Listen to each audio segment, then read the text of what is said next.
Buenas tardes, gracias por estar aquí. La suerte está echada, decíamos y decimos siempre, y ahora está más echada que nunca. No tienen ustedes una idea de lo que hago por ustedes. Eh, Toda la preparación del streaming la olvidé en casa, la tuve que volver aquí a hacer aquí en la última hora. Se me cayó el router, lo tuve que volver a iniciar. La máquina no funcionaba, tuve que volverla a iniciar. No tengo Coca-Cola, estoy bebiendo agua, eso ya es casi una tragedia mundial. No, no es cierto. Muchísimas gracias por estar conmigo en este día, que es un día que he buscado con mucho cariño por lo que vamos a tener, por supuesto, ya lo saben ustedes. Pero primero que nada, o sea, la realidad de estas alturas es que si antes he dicho yo que no me da la vida, pues ahora me da menos que antes. Por lo menos el día de hoy ha sido aterrador, ha sido terrible, porque además tuve trabajo, me tardé muchísimo en editar el vídeo de The Warning, porque no era nada más poner la entrevista y ya como en Zoom, sino, hombre, ilustrarla y un poco que tenga un poco de gracia de producción, porque lo merece el asunto, porque lo merece además la primera entrevista que tenemos en Vivo y con Todo. En el Rey va Desnudo solemos, no esta entrevista además, es conversación, porque luego se enoja la gente, y esto ya me ha pasado. Oye, es que hablas mucho tú. Ya estoy conversando con alguien. Una conversación normal, más o menos uno participa 50%, ¿no? Están muy acostumbrados a las entrevistas de estas de calle de ¿y usted qué opina del Polo Sur? Y estiras el micrófono y esperas que el otro hable 20 minutos sobre el Polo Sur porque tú no tienes idea. Más o menos alcanzas a colegir que el Polo Sur está al sur, pero de ahí en fuera no sabes nada del tema. Pero cuando yo converso con gente, ya sea sobre política, sobre ciencia y en este caso sobre música, pues es que yo quiero hablar con ellos y quiero contarles cosas que creo que son importantes y que me cuenten cosas, y entonces es una conversación. Pero en Vivo y con Todo no hemos tenido conversaciones hasta ahora. Hemos tenido las conversaciones con un montón de gente y vienen conversaciones maravillosas. Tenemos para noviembre un eurodiputado con el que vamos a hablar muy intensamente sobre la realidad que se está viviendo en Europa y su futuro. Y me parece maravilloso y le agradezco muchísimo a Jonás Fernández, eurodiputado, que haya aceptado esta conversación. Pero nunca la habíamos tenido en Vivo y con Todo, y tenemos la primera porque la parte de música que quisiera yo hacer más, pero no hago porque me bloquean y me desmonetizan, y no solo eso, sino que te llegan a bloquear los vídeos y acusarte penalmente de violentar los derechos sagrados, derechos de autor, de la disquera, no del autor. Porque eso ya me ha pasado, que un artista me da permiso de usar un vídeo y luego la disquera me lo bloquea. Yo digo, ¿qué pasó? Y me dice, ay, la artista, la propia artista, no voy a decir quién es, pero una de las cantantes a las que he promovido, si es que son muy especialitos, yo no les puedo decir nada, porque finalmente ellos son los dueños del contrato, ellos son los patrones y el músico es el empleado. Y entonces pues, he querido hacer mucho más de música y no lo he podido hacer. Bueno, vamos a pasar a los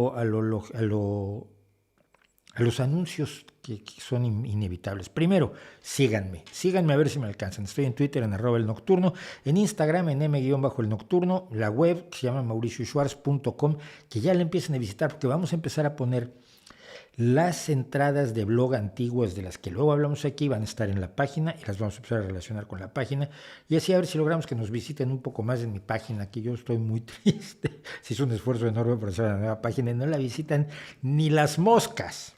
Bueno, y el correo electrónico rvdcqs, el Rey va Desnudo, cosas que sabemos, @gmail.com, donde pueden plantear preguntas y demás, porque por ejemplo en casos como hoy, les voy a responder muy poco al chat, porque la conversación con The Warning se nos alargó. Yo había hablado unos 40 minutos con su manager, un tipo muy amable, Rudy Joffroy, y nada, que se nos fue casi la hora. Entonces, pues vamos a tener una hora completa de The Warning a partir de las 8 de la noche, y probablemente acabemos más tarde porque me despediré y todo esto. O sea que hoy quizás nos vemos. Los que vienen por The Warning se van a enterar de muchas cosas antes de The Warning, que es a las 8 de la noche. Y por supuesto, quienes quieran apoyar este canal para que sigamos haciendo este tipo de locuras y este tipo de cosas, lo pueden hacer por Patreon, lo pueden hacer por PayPal y lo pueden hacer por GoFundMe, y los enlaces están en la descripción del vídeo. Y no me duele estar pidiendo dinero, porque, insisto, un trabajador, yo soy un hombre de izquierdas, si no lo saben, deberían estar enterados a estas alturas, Y yo creo que la gente debe recibir un salario digno por el trabajo que hace. Y en este caso, aunque algunos no lo crean, lo que se hace aquí es trabajo. Y es trabajo de comunicación. Y es trabajo que se hace con mucha dedicación y con mucho cariño. Hablando del tema, llegamos a los 100,000 suscriptores y YouTube me acaba de informar que tengo derecho al premio. Ya me apunté, ya hice todos los trámites necesarios y lo que me dice YouTube es que en un par de semanas, en 1 o 2 semanas me llegará el botoncito plateado, este famoso, es que yo decía que si me lo mandan qué bien, pero tampoco trabajaba yo por él.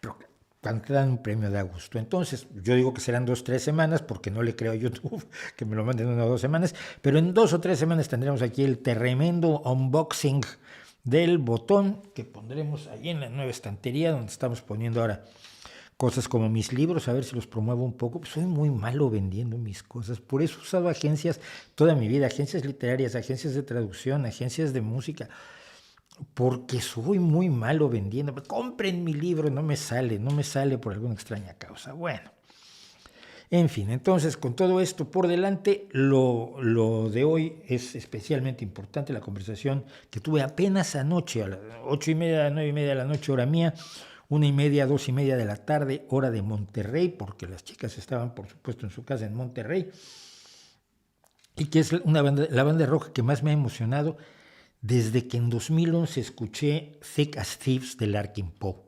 De Larkin Poe yo las conocía como The Lovell Sisters, las hermanas, las Lovell Sisters, que eran, yo les digo Lovell, ellas se dicen Lovell, seguramente ellas tienen razón, que con su hermana mayor eran 3 chicas muy jovencitas que tocaban bluegrass, me gustaba mucho, oigo mucho folk, y me gustaba mucho, pero la hermana mayor decidió que se casaba y se retiraba de la música, y las 2 hermanas restantes, Megan y Rebecca, decidieron seguir en la música, pero empezaron a buscar otros caminos que han encontrado en el blues, en el rock de raíces, componiendo cosas extraordinarias, y a mí me emocionan muchísimo como banda de rock Rebecca y Megan Lovell. Si hay suerte este año o el año próximo las estaré viendo aquí en España. Entonces, después de eso, durante mucho tiempo no me emocionó a nadie, hasta por ahí de 2017, cuando descubrí a The Warning. Bueno, pero vamos a hablar de las cosas que vamos a hablar antes de The Warning para que lo disfruten quienes solo vinieron por The Warning, para que vean que tienen que venir al streaming todos los meses, o no, como ustedes decidan. Ha ocurrido algo de lo más peculiar del mundo, y es que la derecha española al menos, la derecha se ha lanzado contra el Papa. A ver, esto no es tan raro. Cada vez que un papa tiene algún rasgo de mínimo progresismo que parece como un ser humano, la derecha dice que es un traidor y es un enemigo de la iglesia y es el antipapa. Están buscando antipapas por todos lados todo el tiempo. Cuando Francisco asumió el papado, y dijo cosas las mismas que había dicho Juan Pablo II. El capitalismo es malo, es muy brutal. Y todo el mundo dijo, Dios mío, han llegado Carlos Marx al poder en el Vaticano. Yo les decía, no hombre, no pasa nada. Son palabras. Y las palabras se las lleva el viento. Es decir, que lo mismo que dijo Juan Pablo II cuando asumió el papado, yo soy lo bastante viejo para que me haya tocado eso. Antes él me había tocado, sí, me tocó Pablo VI, porque yo era muy pequeño cuando estuvo Pablo VI, que era el malvado por haber hecho el Concilio Vaticano II. Luego me tocó Juan Pablo I, que duró lo que duró, un par de semanas o algo así. Luego Juan Pablo II y luego Francisco. Entonces, cuando llegó Juan Pablo II, era el renovador de la iglesia, era casi un hippie, un hombre de izquierda, un hombre progresista, un hombre que quería mucho a todo el mundo y no odiaba a los que no eran cristianos, a los que no eran católicos.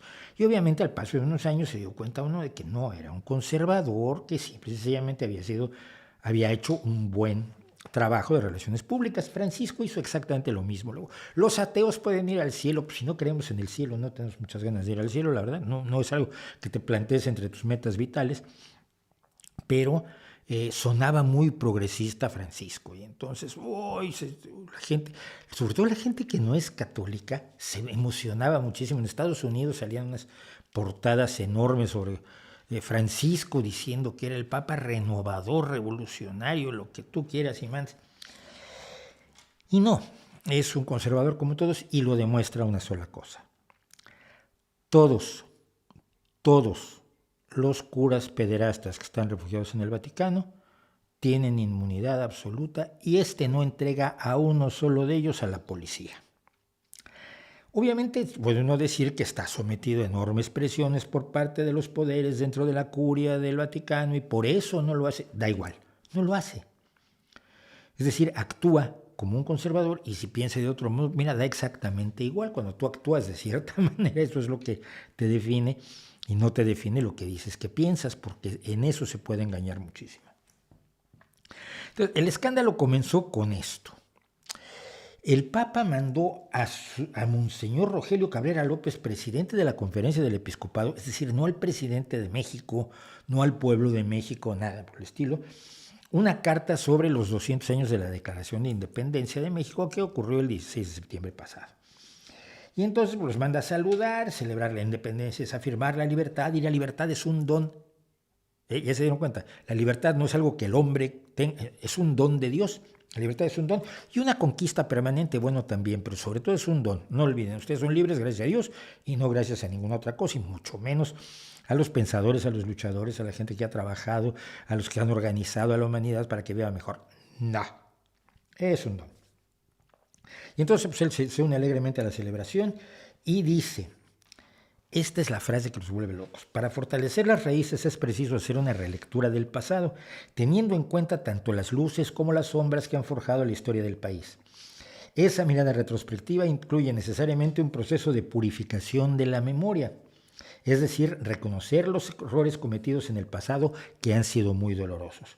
Por eso, en diversas ocasiones, tanto mis antecesores como yo mismo, porque ya lo hizo Juan Pablo II, hemos pedido perdón por los pecados personales y sociales, por todas las acciones u omisiones que no contribuyeron a la evangelización. O sea, la Iglesia pide perdón por lo que hizo la Iglesia hace 500 años y luego hasta hace 300, hasta hace 200. En varias ocasiones yo he dicho que es absurdo que le pidan a la corona española que pida perdón cuando ni siquiera estaban los Borbones al frente, cuando es mirar al pasado de una manera intensa. No estoy de acuerdo en la solicitud. Pídanme perdón por lo que sus bisabuelos le hicieron a mis bisabuelos. Dices, chico, pero ¿cómo me puedes culpar a mí de lo que hicieron mis bisabuelos? Yo soy zapoteca y español. Yo tengo un problema que si me pongo del lado de uno de los dos tengo que cortarme la mitad. Es absurdo. Pero eso no quiere decir que si alguien dice, oye, es que se cometieron atrocidades horrorosas durante la conquista y el virreinato, tenga uno claro que se cometieron. Precisamente lo que aprendemos del pasado es a evitar cometer los errores del pasado, punto, ¿no? Eso no es nada especial. No puedes pedir, la Iglesia puede pedir perdón porque, por ejemplo, mantiene esto no lo deja de hacer Juan Pablo II, mantiene la excomunión de Morelos e Hidalgo, los dos próceres de la independencia mexicana. Si quiere realmente pedir perdón, pues les quita la excomunión a los dos que eran curas, eran sacerdotes, tanto Miguel Hidalgo y Costilla como José María Morelos y Pavón. Pero eso no lo va a hacer Francisco.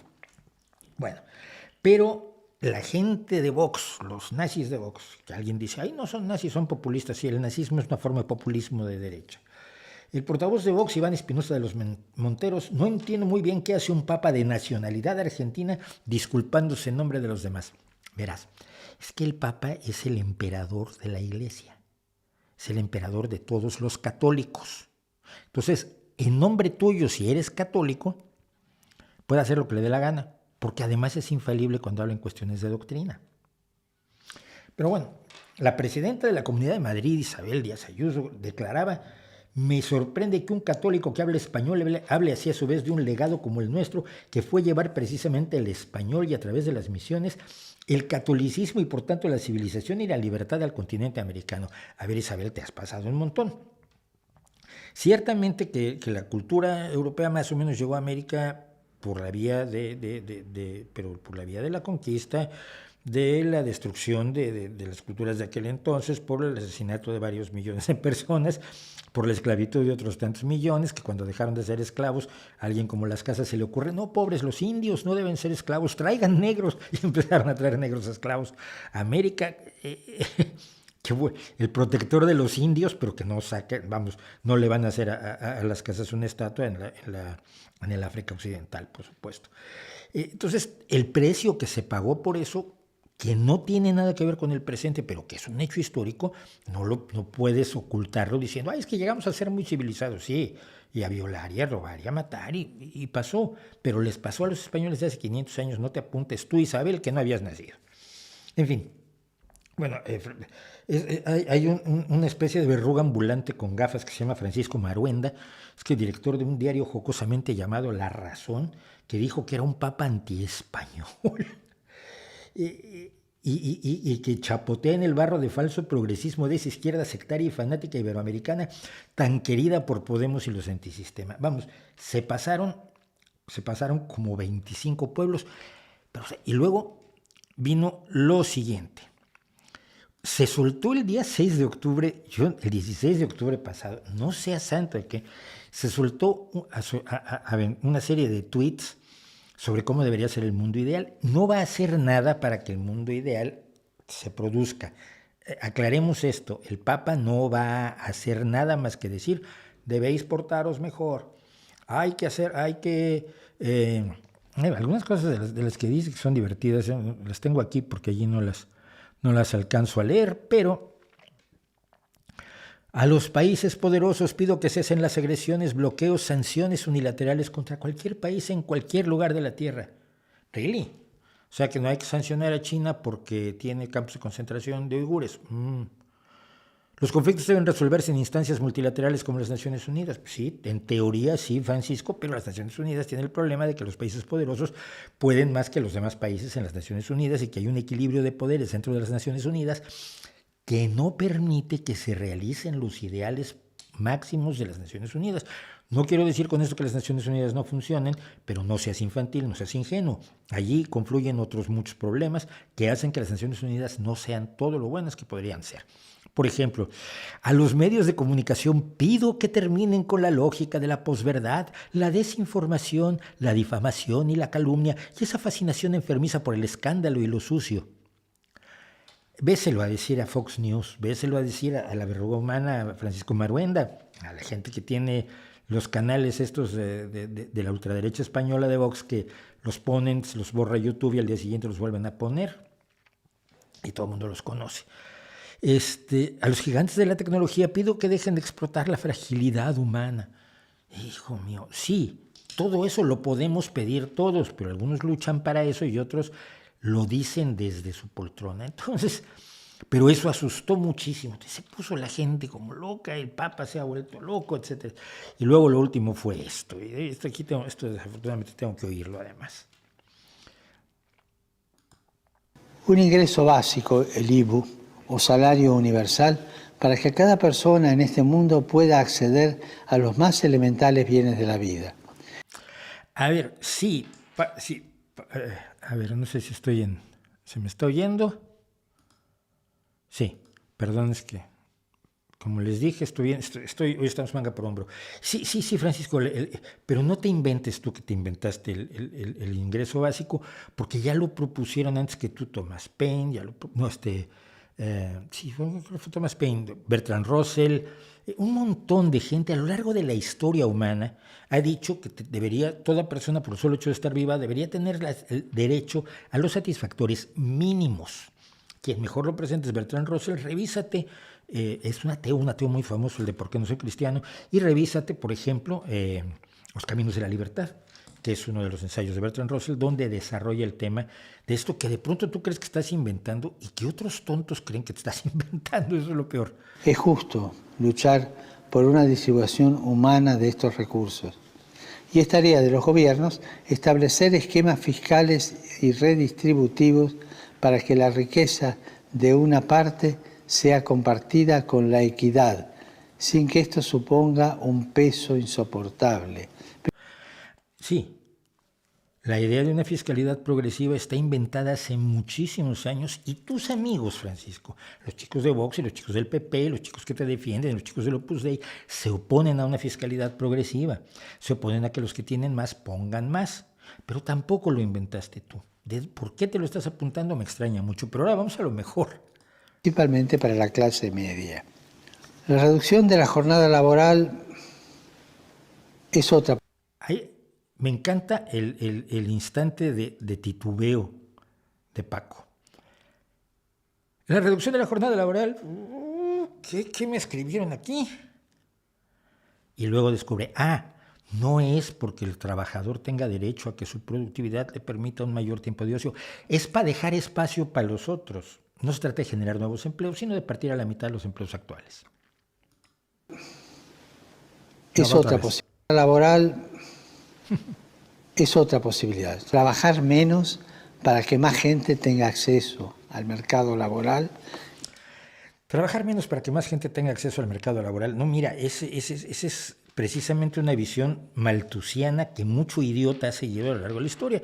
Yo no creo que debas apuntarte a eso, Francisco, ni me apunto yo, por supuesto. La reducción de la jornada laboral se debe hacer en razón de la productividad y debe hacerse en razón de lo que puede aportar el trabajador y de una justicia razonable de reducción de la carga de trabajo cuando los elementos tecnológicos además nos permiten producir sin el esfuerzo humano, y esa producción, que sin el esfuerzo humano, sería bueno que se repartiera más o menos entre todos, aunque los dueños siempre van a llevar más, de acuerdo. Pero lo que a mí me dejó ya absolutamente enloquecido es que Pablo Iglesias dijo, la izquierda debería reflexionar, esto es genial, sobre la necesidad de establecer alianzas y complicidades con los sectores de la Iglesia Católica que defienden la democracia, el diálogo y la tolerancia. O sea, el señor Iglesias es un hombre de izquierda, dice él, es un leninista, es un marxista-leninista, lo niega, pero siempre es expresado como tal, que rechaza lo religioso salvo cuando le sirve a sus intereses, así como le sirvió a sus intereses cuando fue empleado de los ayatolas de Irán, y mientras los ayatolas de Irán colgaban homosexuales de las grúas y lapidaban mujeres y las obligaban a ponerse el chador y les impedían el acceso a una serie de derechos, él trabajaba y cobraba en Hispan TV haciendo una cosa porque políticamente le interesaba en España que Fort Apache sonara para poder promover sus ideas y poder promover a su partido. Y ahora quiere unirse a la Iglesia Católica. Ahí no hay principios, ahí hay como una posición acomodaticia y chaquetera absolutamente terrible, que quiere echar la vista atrás hacia la teología de la liberación, que era de la liberación, pero era ante todo teología, y eso no lo podemos olvidar. No se puede liberar a la gente manteniéndola esclava espiritualmente. El otro despojo humano, que es Arnaldo Otegi, ex dirigente etarra, que apenas unos días después ha intentado chantajear al gobierno español ofreciéndole apoyo para los presupuestos de 2022 a cambio de la liberación de 200 asesinos de ETA, que son cómplices suyos, por supuesto, se subió. ¿El Papa también debe ser un demagogo? Sí, que lo descubras ahora, Arnaldín. Salario universal, reparto de la riqueza del trabajo, respeto a la naturaleza, elogio de los soñadores que luchan contra un sistema de muerte, contra la desigualdad social. Bueno, eso ya no lo hizo. Él no elogió a los soñadores de los que estás hablando tú y que sueñan metiéndole tiros por la espalda a gente honrada y normal. Que la gente que se llama de izquierda se ponga del lado de una iglesia tan peligrosa como la católica solo porque les conviene, me parece de lo más bajo del mundo, y al mismo tiempo revela que su hipocresía es igual a la de la derecha. La derecha estará con la iglesia hasta que la iglesia toque sus intereses. Y esa izquierda, no toda la izquierda, que vemos muchos que hemos luchado toda la vida contra las religiones, las supersticiones, el engaño y el sometimiento de la gente, una parte de la izquierda estará en contra de la religión hasta que sirva a sus intereses, y en ese caso vive el Islam revolucionario, vivan los ayatolas, vive el Papa, vive el cardenal, y ¿qué se le ofrece? Señor obispo. No me jodan. Ya volví a quedar mal con todo el mundo, ¿verdad? ¿Por qué me pasa esto? Siempre que hablo de las cosas acabo yo quedando muy mal con todo el mundo. Y entonces escriben cosas horribles contra mí y hacen vídeos. Schwarz es un desgraciado. A ver, no voy a ver casi chat ahora, pero bueno, lo último que estoy viendo, Seba Durán, buena remera, Mauricio. Remera es lo que es en Cuba un pulovito y en donde yo vivo una camiseta. Esta es bien bonita, me encanta. No me acuerdo, esta me la regalaron, además, me la regaló mi chica, no sé de dónde salió. Voy a hacer un paréntesis de 5 o 6 minutos para explicar una cosa. Miren. Y es por lo que se ha estado comentando un poco en el chat, que lo estoy viendo por ahí encima, que si Vox son nazis o no son nazis, si Podemos son leninistas o no son leninistas, pues sus líderes lo son. Basta oír lo que decían antes de fundar el partido, porque ese es el punto. Mira. El otro día no me acuerdo quién es para citarla, porque esto, como está ocurriendo en el chat, no tengo tiempo de investigarlo y tal. Pero alguien el otro día, una compañera de Twitter, hizo una explicación en un hilo de 4 o 5 tweets de por qué, y los voy a poner obviamente aquí cuando este segmento se corte y se ponga en el canal, de por qué la gente vota a Vox sin ser nazi o por qué la gente vota a Podemos sin ser comunista. Y la explicación está precisamente en el populismo. Es decir, yo no te digo que hay que matar a los inmigrantes. Te digo que los inmigrantes tienen la culpa de que tú vivas mal, de que las tragedias y problemas de la economía mundial y los tropezones o resbalones de la economía nacional o incluso local, las tonterías de tu municipio, tienen un culpable que son los inmigrantes. Y por lo tanto, como ellos no son iguales a nosotros, y España para los españoles, y hagamos España grande nuevamente, que es el argumento clásico del nacionalismo extremo que le da parte de su nombre al nazismo, pues vota por nosotros y te devolveremos tu trabajo porque echaremos a los inmigrantes que dejarán tu trabajo, tu empleo para que puedas volverlo a ocupar. Y el dinero que les dan a los inmigrantes se lo van a dar a tu abuelita si votas por mí. Tú piensas, a ver, hay unos señores que quieren darle 1.700 euros mensuales a mi abuelita y ahora le están dando por solo 900 en su pensión. Hombre, por 800 euros al mes yo evidentemente los apoyo, están pensando en mí y en mi abuelita. Lo que no te dicen es el cómo. No te dicen que no es posible sostener una serie de políticas en un esquema democrático. Y entonces para que funcionen las políticas que parecen querer implantar, más otras muchas que no te están contando, se requiere un Estado autoritario. Se requiere un Estado donde a la gente que no piensa como el Estado se le persiga intensamente, cosa que en España no pasa.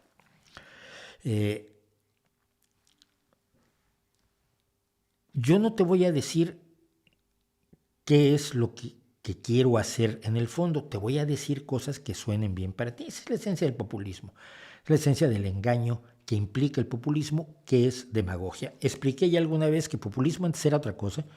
Y cuando se funda el populismo es una política popular a favor de la gente, en contra de las élites. Es muy bonito.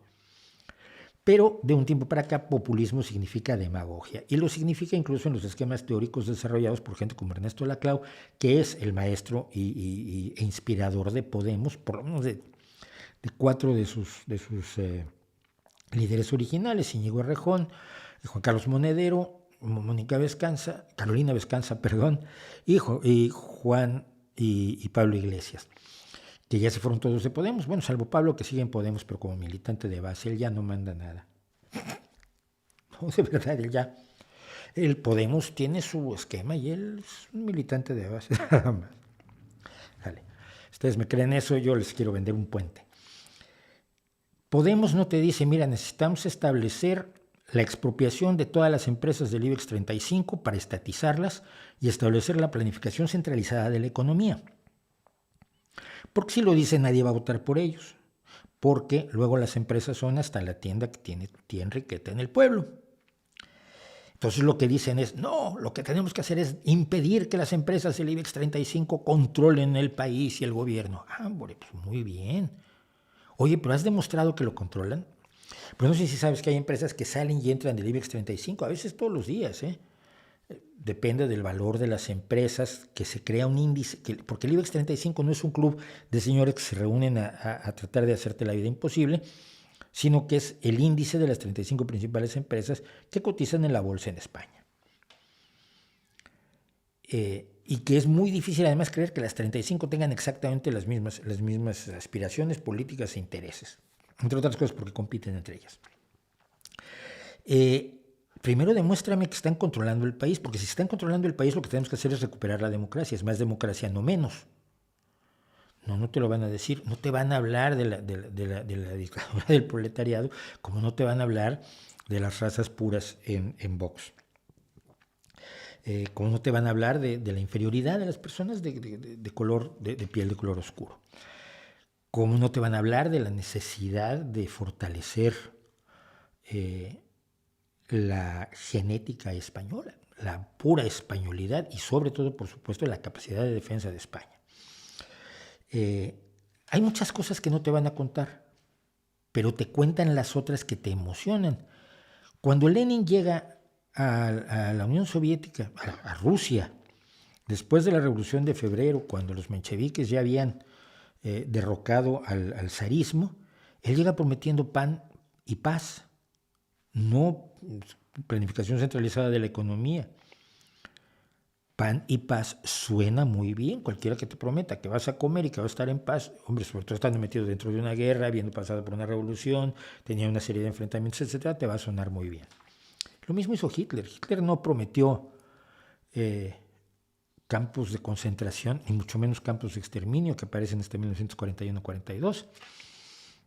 Hitler promete prosperidad, tranquilidad, paz y alegría al pueblo alemán. Luego pasa la factura, y la factura es: tienes que morir en el frente, buscando las nuevas tierras que necesitamos para que se expanda la madre patria. El padre patria, además, porque en Alemania es la Vaterland, no es la Mutterland, sino la Vaterland, el patrio. Y entonces, préstame a tus hijos, pues los voy a mandar a la guerra, los voy a mandar a invadir la Unión Soviética, a ver qué se siente, cómo sentían las tropas de Napoleón, lo que ya les hizo el general Invierno. La factura viene después, y esa es la esencia del populismo. La gente vota por los populistas por razones muy distintas. Entonces, y hay gente que me lo pregunta, incluso en los comentarios de los vídeos: ¿pero tú crees que todos los millones que votaron por Vox son nazis? No, creo que están engañados. ¿Y tú crees que todos los que votaron por Podemos son comunistas? No, creo que están engañados. Creo que sé que hay agendas detrás de lo que se le presenta a la gente. Mientras que en casos incluso del PP o del PSOE, no hay esta agenda detrás de Izquierda Unida. Izquierda Unida era claramente, afirmaba su vocación comunista, puedes estar en desacuerdo con ella, pero por lo menos no la ocultaban. Es decir, no hay una agenda detrás, lo que están haciendo es tratar de hacer una lucha de ideas, que en cierta medida se está perdiendo cuando el PP asume el populismo de Vox y los fake news y demás. Entonces, no, la gente que vota a Vox, la gente que va a los mitines de Vox a oír lo que se dice, no es nazi. Como los votantes de Podemos no son marxistas-leninistas. Oigan lo que dice Vox en sus mitines. Te toca, hombre. Si no los conociera yo, se los creería. El problema es que los conozco. Esa gente que solo vive del Estado, grita Abascal, y uno dice: sí, hombre, con esa gente que nunca trabaja, y nosotros que nos sobamos el lomo 8 horas o 9 o 10 diarias durante 4, 5, 6 días a la semana, y aquellos vagos. Bueno, si yo no supiera que Abascal no ha trabajado un día en su vida y siempre ha estado de alguna manera ungido a las ubres del Estado, pues le creería, pero no le creo. Lo que quiere es ungir a más de los suyos a las ubres del Estado. Entonces, por todo eso y algunas cosas más, no es necesario ser nazi, no es necesario ser comunista para votar partidos nazis y comunistas. Ese es el truco del populismo. Y la obligación del informador, y en este caso creo que yo soy uno, es decirle a la gente: cuidado, esto tiene más doblezas que una fábrica de origamis, y tienes que desentrañar lo que hay detrás antes de tomar una decisión que puede afectarnos a todos. ¿Qué les parece? Pues así es como llego a esto yo. No sé si fui lo bastante claro, estoy un poco idiotizado el día de hoy, pero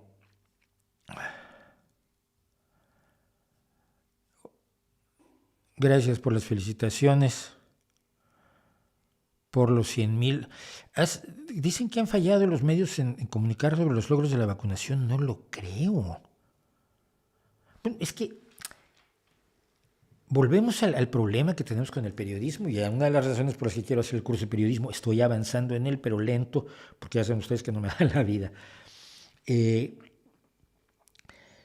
Las buenas noticias no venden.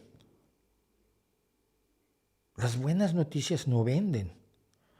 Y hemos creado unos medios cuya dinámica es el escándalo, la angustia, el horror y las malas noticias. Se hizo un estudio incluso con un medio tan serio como el New York Times de cómo su proporción de malas noticias ha ido creciendo en las últimas décadas y su proporción de buenas noticias ha ido decreciendo.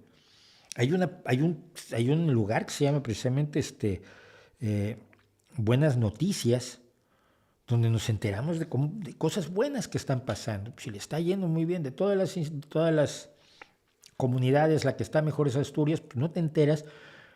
Solo lo publican cuando se trata de pegarle a otra comunidad autónoma, en el caso de la pandemia. Pero a nivel nacional, los medios de comunicación no quieren decir que las cosas se han hecho bien. Luego prefieren decir que las cosas se han hecho bien en Uruguay, lo cual me parece muy bien, pero Uruguay está muy bien, entonces seguramente nosotros estamos muy mal. Es preocupante y tenemos que utilizar los medios, las redes sociales, yo creo, y WhatsApp sobre todo, para decirle a tu tía que la vacuna está matando gente. Dice, no, mira, las gentes que están muriendo no están vacunadas en su gran mayoría, y la mortalidad ha descendido así. Por favor, entérate, tía, y por favor, deja de repetir todo lo que te dice en el WhatsApp, tu comadre Panchita. Bueno, dicho eso, hay otro asunto que quería yo tocar, porque la semana pasada se enojaron muchísimo conmigo. No me lo imaginaba yo. No lo preparé. Pero alguien me preguntó en concreto sobre Roberto Gómez Bolaños Chespirito, y yo contesté lo que me acordaba que había escrito alguna vez, y lo que recuerdo yo de tener presente, que nunca me gustó el humor de Gómez Bolaños. No solo que su estructura humorística me parecía ñoña y repetitiva, y esa es la frase que se repite tantas veces que te ríes, pues ya por pena, ¿no? Ya volvió a decir que, qué sé yo, lo que decían algunos de sus personajes. Dígame licenciado. Ay, gracias.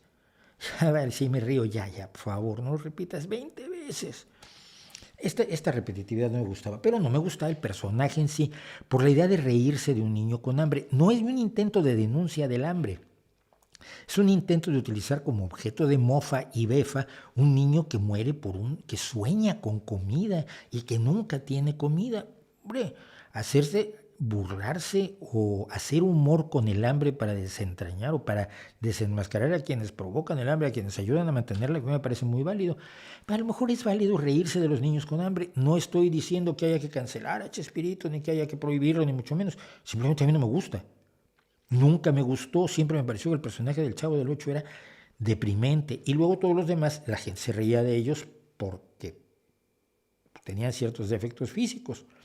Estaba la bruja del 68, me parece que era una mujer cuyo defecto era ser vieja, entonces todo el mundo se burlaba por su vejez. Estaba el señor Barriga, que todo el mundo se burlaba de él porque era gordo. Pero estaba otra señora de la que se burlaban porque era delgada, y estaba otra persona que se burlaban porque era bajita. Y otro que se burlaban porque era alto, y como me parezco a él, todo el mundo me sale, creen que son originales con el chiste. Ay, te pareces al profesor Girafales, o fucking what. Ya crece, hombre, ya supera tu fijación con Chespirito. Entonces, la reacción fue violenta. Pero era un segmento, creo que de 2 minutos o 3, y me insultaron hasta decir basta. Que cómo me atrevía yo, que si era yo un amargado, que si no entendía el humor, que si quería yo cancelar a Chespirito. Está más muerto que todo. No hay nada que cancelar allí. Está muy bien que les guste, pero a mí no me gusta. Tampoco se trata de que se les enrollen los calcetines porque a mí no me guste algo que a ustedes les encanta. Pero había yo también hablado de otra persona, entonces vamos a hablar de él ya para quedar mal con todos, ¿vale? Y esa persona, por supuesto, es Mario Moreno Cantinflas. Nunca me gustó. De niño lo veía yo y me parecía raro. Porque por un lado decían que él era la representación de lo que en México se llama el peladito, el tipo listo, aguzado, pícaro, de las clases bajas que de alguna manera engatusa a los otros, como de alguna manera lo hacía Chaplin o lo hacían los hermanos Marx, ¿no? Entonces, de alguna manera engatusa a los otros para sobrevivir, sobre todo engatusa a la gente social, en instancias sociales superiores a él, y para zafarse de los problemas inventó una forma de hablar que era hablar mucho sin decir nada, cosa que tampoco inventó, pero lo hacía, digamos, con cierta gracia. Al principio era gracioso, muy repetido, te rías por pena. Te ríes porque crees que debes seguirte, te ríes porque crees que te han dicho que es gran comedia. Si les gusta a ustedes, muy bien, a mí no me gustaba mucho. Porque conforme fue desarrollándose y haciendo sus grandes películas, sus últimas películas, establecía que la única forma que tenía ese pobre, ese peladito, ese barrendero, ese don nadie que llegaba a ser embajador, ese personaje del pueblo, de alguna manera víctima de las circunstancias de su sociedad, la única forma que tenía de salir adelante era asumir los valores de aquellos que lo oprimían, de aquellos que lo bocabajeaban, de aquellos que mantenían un sistema que no le daba oportunidades, de los que se burlaban de él. Entonces tenía que hacer respetable su religión. Acuérdense que hizo el Padrecito también como película lamentable hasta la pared de enfrente. Había que aceptar su religión, su dinero, su sistema político, y entonces ya triunfabas. Pues el mensaje no me hace mucha gracia. Es decir, hay una cierta serie de circunstancias que precisamente el trabajo social es para cambiarlos, para que haya más oportunidades para más gente, y el hecho de someterse y rendirse y hacerse parte, para que no te peguen, hacerte parte de los que pegan, tampoco me parece un ideal a difundir como aspiración social. Durante 44 años la repetición de los líos de palabras a mí me parecen demasiados años. Porque él dejó, y esto es importante desde el punto de vista meramente del análisis del humor, él dejó de probar sus cosas en el escenario. Los hermanos Marx hasta el último día, hasta sus últimas películas, iban y probaban los chistes en giras por teatros. Entonces iban anotando qué chiste funcionaba, qué no funcionaba, arreglaban, modificaban, ordenaban, reescribían y redirigían y reactuaban los sketches para tener un producto humorísticamente funcional. Chaplin venía del teatro y Cantinflas viene del teatro. Entonces, pero él deja de probar sus cosas en el teatro porque se le dice que sus guiones son maravillosos, perfectos y estupendos porque generan dinero a la falsa edad de oro del cine mexicano. Y entonces en todas sus películas acabó siendo el mismo personaje, haciendo lo mismo y pasando por procesos similares para llegar a finales idénticos, acudiendo a la sensiblería más elemental, sin profundidad, sin tridimensionalidad y sin contexto. Pero el patrioterismo se encargó de exaltarlo. Uy, era Chaplin, era el mejor comediante del mundo. Ya saben ustedes que México en muchos países, no quiero particularizarlo, México en muchos países tienen el defecto de que quieren tener lo mejor pero de ellos, ¿no? Los Beatles argentinos, el Usain Bolt boliviano, el Chaplin mexicano. Nuestro himno es tan bonito como la Marsellesa, dicen en México, y son dos himnos de unos sanguinarios brutales, se baña de sangre todo, se mata un montón de gente, son muy bonitos. Pero bueno, el peladito de Cantinflas siempre me pareció que era un poco tonto, siempre me pareció que lo presentaba como alguien medio imbécil que se zafaba con astucia, pero no con capacidad de inteligencia ni con conocimiento. Parece muy poco versátil como actor, pero mi problema más grande es con Mario Moreno. Mario Moreno fue un líder de la iglesia, Mario Moreno fue un líder del PRI. Mario Moreno se adscribió a la secta de la gnosis de Samael Aun Weor, que es una locura de secta que todavía funciona por allí. Y sobre todo, y lo que me molesta más especialmente, y allí no van a hacer que me caiga bien, por más que echen mano del patriotismo y del análisis del humor, compró a un niño. Comprar a un niño no está bien. si hemos estado en contra de la venta de niñas en México, pues comprar a un niño no está bien. Él estaba casado con Valentina Ivanova, una de 3 hermanas que sus padres habían traído de Rusia en 1919 para huir precisamente de la Revolución Rusa, y tenían una carpa y ellas eran bailarinas.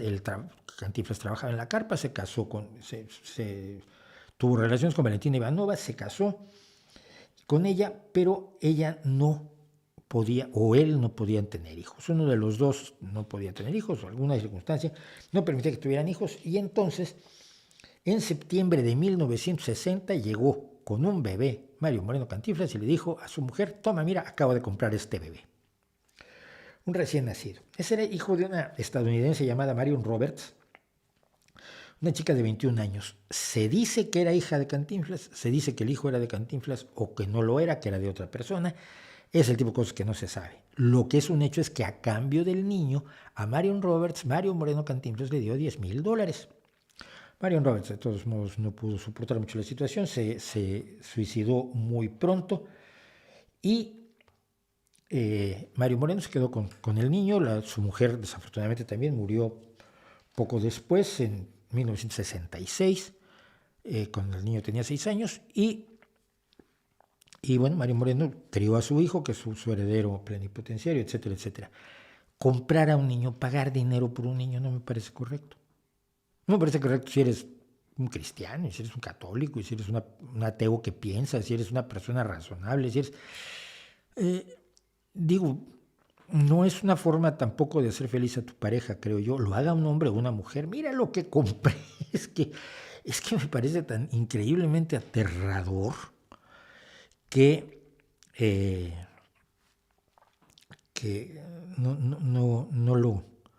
no lo puedo soportar. Entonces, por todo eso no me gusta Cantinflas. No me parece tan despreciable como Chespirito, pero tampoco me parece algo que llame demasiado la atención. Sabemos que Chaplin tenía defectos, sabemos que todo el mundo tiene defectos, pero hay de defectos a defectos. Y yo tengo además el problema como mexicano que ha vivido en el extranjero. Es que todo el mundo espera que hables como Cantinflas. Es que todo el mundo espera que seas como Cantinflas. Es que la imagen que crea Cantinflas es una imagen con la que tenemos que cargar todos. Bueno, esperan que cantes rancheras. Oye, mira, es que las rancheras terminaron su ciclo en los años 60. Es una música que se potencia en la edad de oro del cine mexicano, en los años 40, con Jorge Negrete, luego con Pedro Infante. Hay un gran movimiento de reivindicación de los grandes latifundios que hace el cine mexicano en contra del campesino revolucionario. Y genera algunos personajes extremadamente interesantes como José Alfredo Jiménez, pero termina su ciclo en los años 60, 70. No hay rancheras de los años 90, no hay rancheras del siglo XXI, no hay temas que se canten. No, pero tú tienes que cantar rancheras. Cántame una de José Alfredo. Por Dios, entre tú y Sabina me vuelven loco. Entonces también está ese problema. Yo siempre he tenido que luchar contra la imagen y la figura de Cantinflas y de Chespirito y de las rancheras al estar fuera por el mundo, y decir además, México es eso y es mucho más. Y México también es la música de Manuel M. Ponce, y México también es la pintura de Remedios Varo o de María Izquierdo. México también es Real de 14 y Jaime López. Y México es muchísimas cosas más en lo musical, en lo artístico, en lo cinematográfico. Ahora tenemos por lo menos directores que han demostrado una verdadera edad de oro del cine, desafortunadamente fuera de México, porque en México no hay quien pague aquello, no hay quien invierta. Siempre fue el gobierno el que invirtió haciendo el peor cine del mundo, pues gastando mucho dinero en el cine.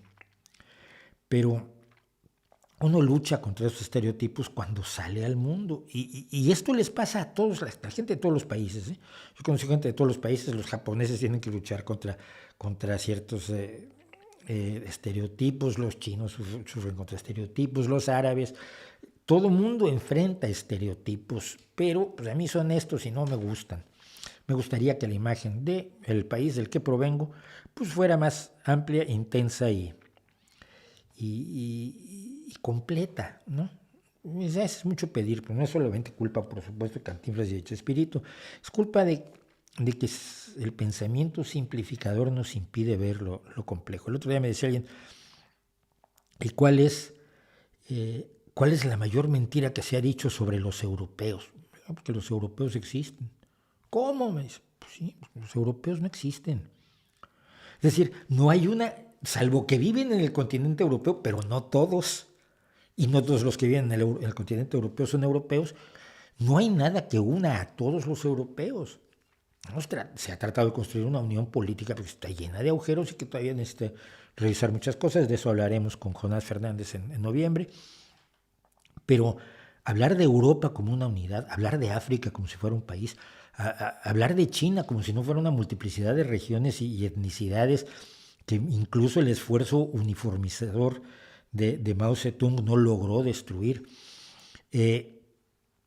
Hablar de América Latina como si fuera un pequeño pueblo, como decían los del grupo Los Prisioneros de Chile, un grupo de rock maravilloso. Si Latinoamérica es un pueblo al sur de Estados Unidos. Esa hipersimplificación que hacemos con los seres humanos que nos rodean es un problema grave que tenemos, yo creo. No nos vemos en nuestra complejidad porque es más fácil simplificar nosotros contra ellos. Y el tribalismo, que es el padre del nacionalismo, que es el padre de los estereotipos, es yo creo uno de nuestros grandes enemigos. Un día voy a hablar de los nacionalismos para que más gente se enoje conmigo, porque ahí sí no fallo. Siempre hay alguien que decide que soy despreciable. A veces me anuncian, ya no quiero ver sus vídeos. No los veas, criatura. Me desuscribo. Ya, ¿por qué tienes que anunciarlo? ¿Qué tanto te preocupo? Yo soy un don nadie. Pero en fin.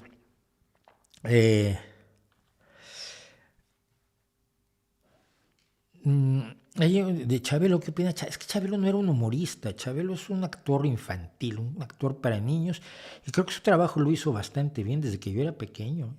Cuando yo nací ya Chabelo era mayor, o sea, cuando yo veía a Chabelo en la tele ya era mayor, ¿no? Pero él, junto con Gamboín y otro que hacía también de tío de Chabelo, eran personajes que fundamentalmente eran personajes para la televisión infantil. Yo creo que hacían bien su trabajo, no eran demasiado comerciales. Gamboín ya vendía más cosas, pero Chabelo nunca vendió cosas, fíjate, siempre trató de los valores estos tradicionalistas mexicanos y cristianos, católicos y lo que tú digas, pero yo creo que eso ha hecho bastante bien su trabajo. No lo hallo tan tóxico, probablemente estoy equivocado. Pero como siempre estoy equivocado. Hay una cosa más de la que quería yo hablar, pero no voy a hablar de ella porque ya se nos echó el tiempo encima. Pero la semana próxima todavía tenemos tiempo de hablar por ella, que es Halloween y el Día de Muertos. Porque estoy hasta el gorro también de esto. Y es otro de los fenómenos preocupantes en estos delirios hipernacionalistas del Halloween que me matan. Están preguntando, y de veras yo ya ni debería ver la India María y Tizoc, son terribles estereotipos, y por supuesto Tizoc tremendo. Y el otro, el que hizo María Félix Dolores del Río, no la India María, sino la mujer que posaba desnuda para un pintor. No posaba desnuda para un pintor, o sí lo hacía, no me acuerdo, pero que el pueblo la linchaba por haberlo hecho. No me acuerdo cómo se llama. María Candelaria. Qué horror de película, por Dios. Pero bueno, de hablar de cosas bonitas, me preguntan de dos con las que voy a terminar esto para ir a The Warning. Me pregunta Iván Galván, ¿qué opinas de Chava Flores? Que lo quería yo un montón, que era adorable y una persona extraordinaria, un sujeto maravilloso. Compartí escenarios con Chava Flores en mis años de músico de folclore y canto nuevo. Lo veía yo con admiración. El tipo era brillante, era extraordinario. Mucha de su guitarra me la enseñó, mucha guitarra de ese estilo, porque yo era de otros estilos también. Mucha guitarra de ese estilo me la enseñó su guitarrista. Llevaba siempre un guitarrista, se llamaba Valentín G, no sé qué, yo decía que la era de guitarra. Entonces, entre show y show de Chava Flores en el Sapo Cancionero, en una peña de folclórica que había en Ciudad Satélite, Valentín y yo nos íbamos con la guitarra a un bar cercano, y mientras nos tomábamos una copa, él me enseñaba progresiones armónicas, porque yo decía, pues, Chava Flores se toca con acordes 1, 4 y 5 y ya. No, pero mira si haces esto, y empezaba a hacer virguerías armónicas. Y yo decía, esto se puede hacer con los acordes 1 y 5. Sí, porque esto lo metes en medio y esta nota corresponde con esta escala. Sabía un montón de cosas y me las enseñó Valentín. Entonces, Chava Flores es uno de los sujetos más adorables que hubo en la música mexicana, un verdadero humorista, que nos pintaba como éramos o como no nos queríamos ver, y pintaba un México que ya probablemente tampoco existe, pero era el México de los años 50 y 60 que a algunos nos tocó vivir y que nos permitió valorar la genialidad de Chava Flores, que hace muchísimo tiempo que nos dejó. Lo mismo pasa con Francisco Gabilondo Soler, Cricri, el grillito cantor, que no se internacionalizó. Hubiera yo preferido que se internacionalizara Cricri a que se internacionalizara Cantinflas o Chespirito, porque el grillito cantor, que era el personaje que hacía él en la radio, fue un personaje enormemente entrañable, enormemente limpio. Nunca se metió a difundir los valores más pacatos y conservadores de esas familias mexicanas asfixiantes, que eran como una toalla enrollada en la cara, que es como mi familia. Siempre fue entretenido, divertido, y sabía de música lo que no está en los escritos. Ustedes vean el catálogo de Gabilondo Soler y tiene tangos, tiene jazz, tiene bebop, tiene rancheras, tiene country, tiene canciones al estilo francés, la balada francesa. Tiene absolutamente de todo, es una cosa impresionante. Yo supongo que los Vox ahora lo matarían por cosas como el Negrito Sandía o la Negrita Cucurumbé. Pese a que la Negrita Cucurumbé para mí fue mi primera experiencia, probablemente infantil, de rechazo al racismo. Y decía, la Negrita Cucurumbé se fue a bañar al mar para ver si las blancas olas su carita podía blanquear, y lo que le dice un pescado con bombín, mucho antes de Nemo y de toda esta gente de la Sirenita, un pescado con bombín se le acercó y le dijo, si así negra está, no me acuerdo para qué quiere blanquearse, no me acuerdo la letra completa y es un milagro que me acuerde de todo esto, si así negra está bonita, negrita Cucurumbé. Y siempre tienes 6, 7 años, oyes eso y dices, pues sí, ¿no? Que sea blanco, que sea negro, da igual. Tengo una sobrina que es de origen haitiano, que jamás me ocurriría pensar que es distinta de mí solamente porque es de piel oscura y la quiero entrañablemente, y es una mujer brillante. Pero mi primera exposición a eso fue eso y fue Memín Pinguín, por cierto, cuando en Estados Unidos se niegan a servirle a Memín un helado por ser negro en tiempos de la lucha por los derechos civiles. Es increíble, ¿no? Esas cosas de la cultura popular resultaban mucho más incidentes en el rollo ideológico de formación de una concepción cosmológica del mundo que te hace ver a todos iguales. Te sirve más Yolanda Vargas Dulce y Francisco Gabilondo Soler que la edad de oro del cine mexicano. Miren, nada más. Y cierro con esto. Luis Elizondo, que sí que en Cuba sí iba a hacer una marcha, le pidieron permiso para el 25, no se las dieron. Voy a hablar con otros cubanos sobre el tema pronto, pero sí no les dan permiso de manifestarse, porque se van a manifestar contra el gobierno. Si fuera una manifestación a favor del gobierno, por supuesto, se las permitirían. Bueno, vamos a hacer, como hacemos siempre, un corte brevísimo. Dejamos Halloween para la próxima y regresamos con 1 hora completa de The Warning.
Bueno, ya estamos de regreso. Espero que hayan hecho todo lo que tenían que hacer para que no tengan que hacer cosas ahora durante la entrevista, que como digo, se nos fue a 1 hora. Pero, a ver, primero que nada, estoy encantadísimo.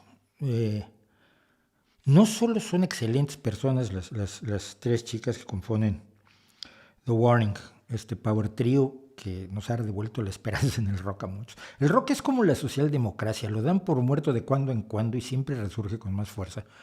Eso me encanta haberme equivocado cuando yo también predije la muerte del rock hace 30 o 40 años. No solo son encantadoras, son amabilísimas, simpáticas, son gente enormemente inteligente, pero enormemente inteligente, que para escribir ese tipo de letras, bueno, era obvio pensar que era necesario que fueran personas enormemente inteligentes, pero me dejaron verdaderamente impresionado, y mira que ya había visto entrevistas con ellas, pero esta es una conversación sobre rock, es una conversación de música, sobre música, entre 4 personas a las que les gusta la música. Uno que fue un músico malísimo, pero que ha vivido toda su vida con pista musical y trata de entender y conocer la música. Y 3 estrellas de rock que están haciendo el mejor rock que se está haciendo en este momento y que también lo analizan y lo viven y lo piensan. Entonces es una conversación, repito, no es una entrevista. Pero para los que no conocen a The Warning, porque veo que hay gente diciendo, ¿y eso qué es? Pues mira, te voy a explicar. The Warning son ellas. The Warning son a la izquierda está aquí Ale, en medio está Pau y a la derecha está Dani. Es un power trio de rock pesado. Yo no diría que son metal, pero mucha gente las ubica dentro del metal, pero finalmente también Led Zeppelin se negaba a que lo consideraran como parte del metal, y probablemente tenían razón. Yo siempre los he visto más progresistas, como rock progresivo que como heavy metal, pero bueno, el mundo de las clasificaciones del rock es enormemente espinoso y no me quiero meter en él. Lo importante es esto, es un enorme grupo de rock. Es un enorme grupo de rock de gente que es muy joven, y precisamente porque es muy joven, ahora que van realmente a romper, va a haber alguien que va a decir, mira, de la noche a la mañana, estas chicas han triunfado de la noche a la mañana. No han triunfado de la noche a la mañana, ellas se dan a conocer cuando ya tenían armadita su banda, y voy a contar rápidamente su historia. Ellas empezaron cuando sus padres les regalaron Rock Band para que jugaran, y Dani en la guitarra y Pau en la batería, empezaron a jugar Rock Band y dijeron, ¿y si nos podemos comprar unos instrumentos de verdad y aprender a tocar de verdad? Y afortunadamente los padres eran fans del rock y dijeron, fantástico. Mis padres no me hubieran dicho eso nunca. Y en un momento dado, cuando tenían estas edades, Paulina tenía, no recuerdo, 12 años, Alejandra tenía 10 en el bajo, es un bajo de 3/4 y es más grande que ella todavía. Y Dani hicieron este cover de Enter Sandman de Metallica. Como ellas mismas lo cuentan, hicieron el cover, lo pusieron en el canal de YouTube de su padre, que es Luis Villarreal. Ellas son, su apellido es Villarreal, son las 3 hermanas de Monterrey. Y un día que se van de viaje, cuando regresan, el correo electrónico de su padre estaba echando humo, porque había millones de personas diciendo qué maravilla es esto, incluido el guitarrista de Metallica, que hablaba sobre todo además de la baterista de Paulina. A raíz de esto, el mundo se da cuenta que existe The Warning, y Ellen DeGeneres, una presentadora estadounidense, las lleva a Estados Unidos y les da una beca para estudiar en la escuela de Berkeley, impresionante, y hablamos mucho en la entrevista de la escuela de Berkeley, de Boston, donde estuvieron ellas 5 semanas. Y pasan de hacer covers a hacer sus propias canciones, y hace muy poco tiempo firman con Lava Records y producen el EP que da motivo a esta conversación. No me dio tiempo de ponerlos ahora porque lo siento, porque como les dije no me da la vida, pero en la descripción tanto de este streaming como del segmento que vamos a publicar aparte, vamos a poner los enlaces de todo lo que estamos hablando, del cover original de Enter Sandman, del cover que acaban de hacer para el Blacklist Album de Enter Sandman, de los vídeos de sus 2 álbumes anteriores, porque se autoprodujeron un EP y 2 álbumes antes de caer en manos de una disquera. Dieron 2 TED Talks antes de caer en manos de una disquera, no de caer en manos, sino establecer un contrato como ellas lo querían. Y los 2 álbumes son magníficos, 21st Century Blood y Queen of the Murder Scene, que hablamos ampliamente de ello. Entonces, estamos hablando de un grupo que lleva 9 años por lo menos trabajando, 9 años atrás de sus instrumentos, 9 años ensayando, 9 años creando, 9 años aprendiendo el difícil oficio de ser músico. Si alguien me dice que The Warning va a ser un éxito de la noche a la mañana, yo empiezo a ahorcar gente. Estas 3 damas se lo han trabajado como los grandes, y yo vuelvo a decir lo que les digo. No es una banda de hermanas, no es una banda de mexicanas, no es una banda de gente muy joven. Es una banda de rock muy en serio y que merece tomarse muy en serio. Señores, esta es la hora maravillosa que pasé ayer con las 3 componentes de The Warning.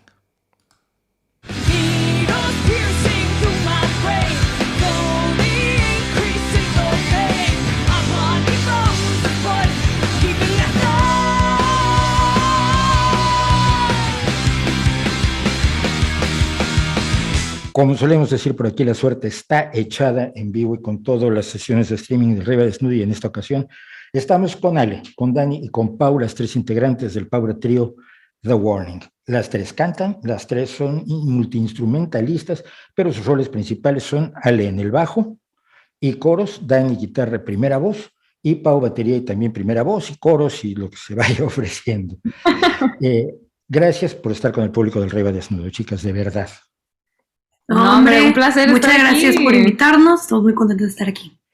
Quizá insistí mucho en esta conversación. Yo sé que puse a mi gente a escribirles en Twitter y en Instagram: oigan, hablen con el Nocturno, aunque es feo, pero es buena persona. Pero es que, a ver, la banda acaba de sacar, para quienes no las conozcan, la banda acaba de sacar un EP que se llama Mayday, que salió lanzando sucesivamente 4 videos excelentes: Choke, Evolve, Martirio y Disciple, impresionante, que salió el día que lanzaron el EP. Por fin van a salir de la gira que les canceló la pandemia. A todos los músicos les canceló giras la pandemia y todos lloraban y se quejaban y hacían cosas desde casa. Las vi mucho a ustedes desde casa también. Bueno, en unos pocos días, el 20 de noviembre, comparten escenario en México con Foo Fighters, con Dave Grohl y su equipo de locos. En enero van al legendario Troubadour de Santa Mónica, California, y en mayo están con Metallica en el Rockville Festival. Ya mucha gente las conoce, pero ahora se va a dar cuenta muchísima más gente de la clase de banda de rock que tienen, y entonces va a ser mucho más difícil conversar con ellas, y si no es una de la CNN, no voy a conseguir esta conversación. Por eso insistí tanto antes de que se hagan famosas, chicas. Bueno, y vamos a empezar con el tema de las giras y las presentaciones personales. Hay músicos que prefieren la experiencia de estudio, lo controlas todo, haces realidad tus ideas, tus sueños, siempre hay algo que el ingeniero de sonido saca que no sabías que se podía hacer, es espectacular. No se suelta el talí del bajo durante en el estudio como ya ha pasado a Ale, no se rompen las baquetas de la batería, pero hay otras personas que prefieren el escenario pese a que la gira es pesada, luego no sabes en qué ciudad estás, la nostalgia es durísima y estás siempre corriendo el riesgo de que pasen cosas en escena, y al final siempre acaban pasando en escena. Chicas, experiencia estudio, experiencia escenario. Okay. Sí, como dijiste, son muy diferentes las dos. Yo en lo personal diría el escenario, me trae muchísima adrenalina, me encanta, aparte como compartir energía con la gente que nos está viendo, y también sí es como, no sé si también es porque ahorita lo extraño muchísimo, ha sido un año bastante pesado en el hecho de que pues no hemos podido ver a nadie ni estar en los escenarios, entonces ya es algo que quiero volver a hacer pronto. Pero pues igual, sí, dale. Estudio. Sí, yo también diría que el estudio para crear es mi parte favorita. Es algo que no hacemos tan seguido. Sí. Uh-huh. Entonces, como nos toca una vez cada 2, 3 años. Pero ahorita está un poquito más difícil escoger porque extrañamos mucho tocar en vivo y también extraño mucho, o sea, literalmente hace un año estamos ahorita grabando Mayday en Nueva Jersey, entonces y esta experiencia en el estudio fue muy bonita, fue muy, muy divertida. Entonces, sí, yo también extraño, me encantan las dos versiones. Pero ya dimos la respuesta, está bien. Sí. Ok, pero a veces la producción se pasa con los filtros de Instagram.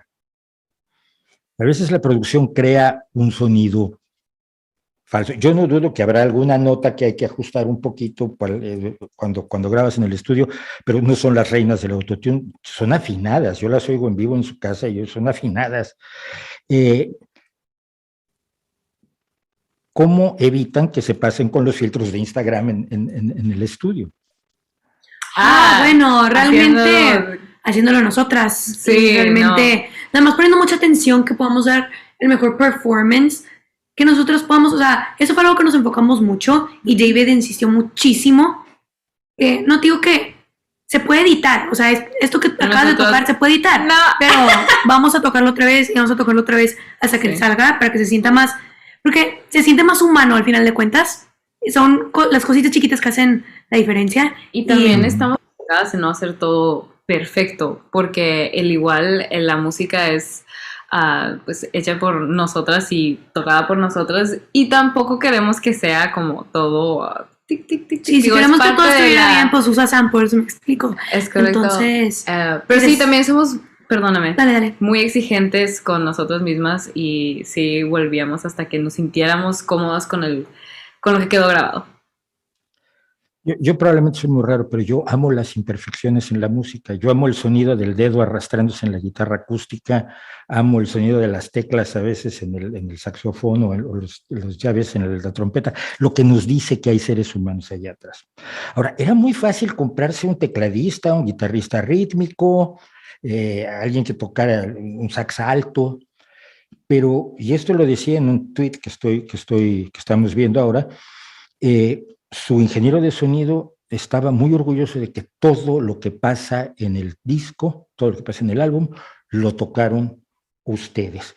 Esto es lo que hacía Rush, y Rush decidió que nunca iba a tener una persona más en el escenario y trató de ser la orquesta sinfónica más pequeña del mundo. Yo creo que lo lograron, para mí es una de las superbandas, pero en ese sentido hay un orgullo de que todo es de ustedes, bueno, malo o magnífico. Sí, no, honestamente, nosotros súper encantadas de poder tocar todo lo que está en nuestro álbum. De hecho, sí, no sabíamos lo diferente que era esto hasta que entramos al estudio y nuestro productor David Bendis fue como que es que la gente ya no hace esto. Esto es algo verdaderamente old school. Y nosotros de que así lo hemos hecho siempre y nos encanta. Yo creo que más que nada es porque es muy difícil de describir la manera que tú quieres que salgan las cosas, como tú te lo imaginas, como tú lo escuchas adentro. Entonces, no hay nadie que lo pueda hacer mejor que uno mismo. Que tú. Sí. Entonces, poder transmitir eso de la manera que tú quieras y que has estado pensando por años, realmente yo creo que es la manera más fácil de que las cosas terminen como las piensas. Pero piensas que luego las tienes que hacer en escena. Sí, definitivamente pasarlos en vivo es un proceso muy diferente, pero ahorita se puede. Sí. Bendita tecnología. Lo digo, Pau, por esto, porque tú comentabas sobre Disciple, los beats de batería que hiciste, pero que tenías que cantar sobre ellos. En el vídeo y en el estudio no tienes que cantar sobre ellos, tocas la batería por un lado, cantas por otro, pero estás pensando en que tienes que hacer ese lío que te armaste tú sola, sí. Esos medios tiempos que manejas constantemente, pero que los vas a tener que hacer en el escenario. Sí. De repente lo tenemos en cuenta mientras estamos componiendo, así que, híjole, tocar esto en vivo va a ser una friega, pero no sacrificas tu creación por lo que vas a batallar, si eso viene al caso, y es nada más pues, de mucha práctica. Y sí, nos terminamos odiando en el momento lo que tenemos que sacarlo, pero siempre desde que logramos sacarlo del pasado, ¿por qué hiciste eso? Pero siempre logramos sacarlo adelante. Bueno, tienen una presencia escénica impresionante, pero a mí una cosa que me preocupa también de la presencia escénica en ocasiones es la teatralidad. Es decir, Cuando hay falsedad en el escenario se nota muchísimo. Creo que en ustedes no lo hay.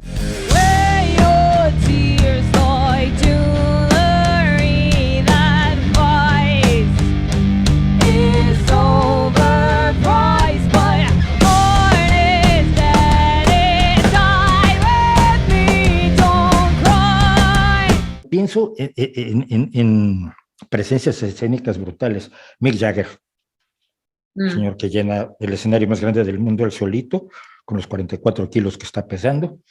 Florence Welch de Florence and the Machine, no sé si la conocen, es verdaderamente un torbellino. Pero hay gente que no hace tanto, pero transmite una enorme pasión por lo que está haciendo. Y en el juego de las voces, por ejemplo, alguien con quien me han comparado mucho, y creo que tienen razón, a Dani es con Dee Snider, de Twisted Sister. No por todo el teatro que hacía él, sino por la enorme capacidad de transmisión que tiene Dee Snider. No sé si han visto un video que hizo de We're Not Gonna Take It solo con piano, para una cosa contra el cáncer de mama, precisamente. Y entonces está en un desierto, él solo con un pianista, cantando una versión muy bajita de We're Not Gonna Take It, sin nada del show al que nos tiene acostumbrados, y es la pasión la que lanza. ¿Ustedes cómo preparan su escena o no la preparan, su escenario?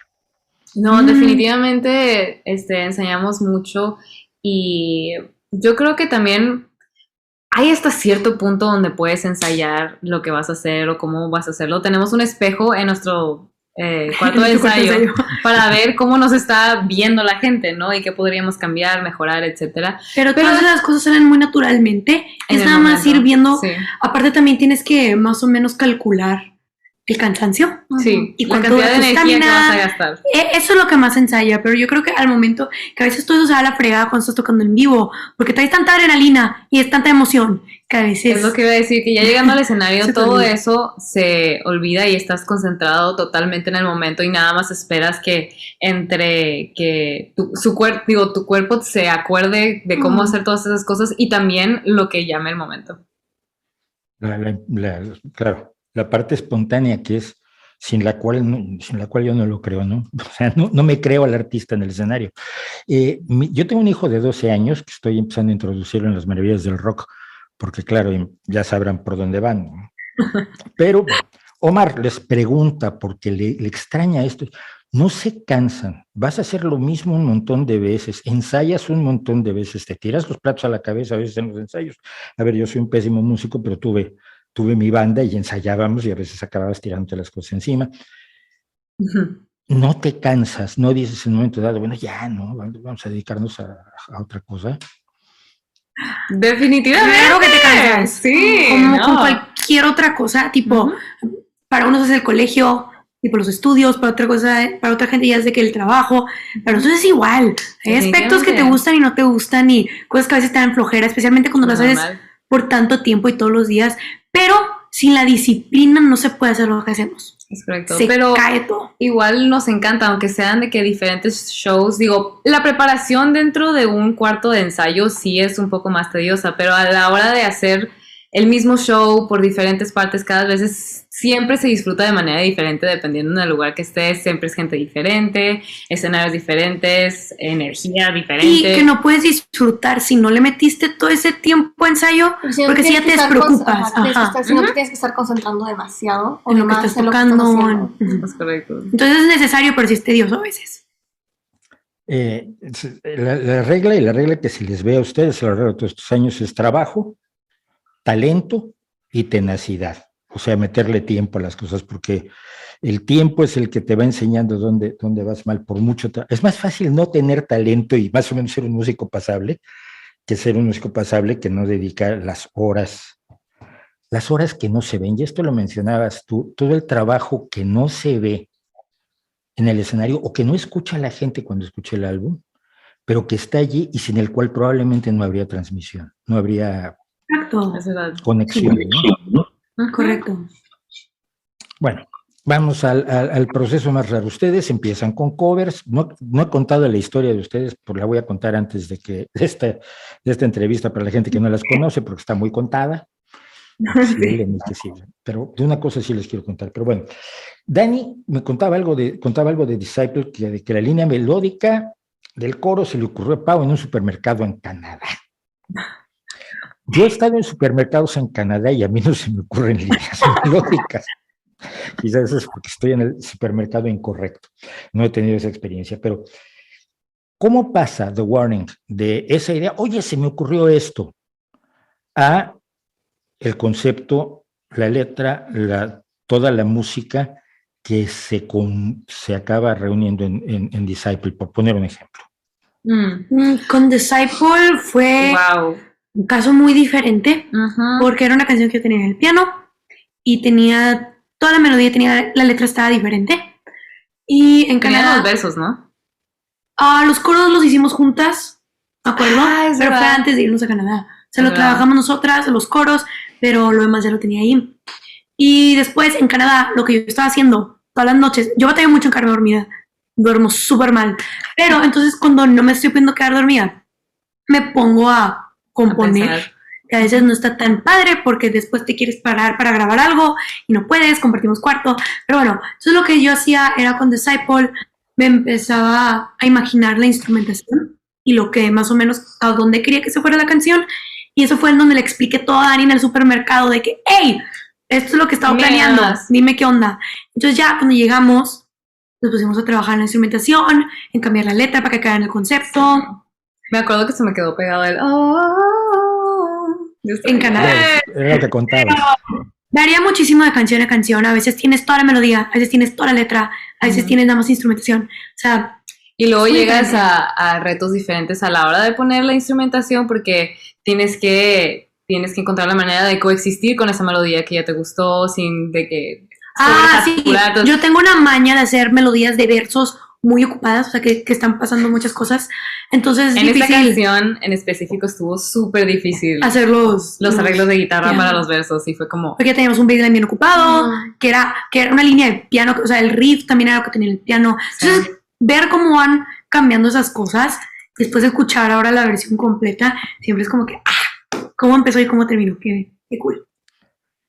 Vamos a la letra, porque yo soy muy de letras, puedes tener música maravillosa, pero una letra mala lo mata. Es un problema que tuve en el rock mexicano siempre.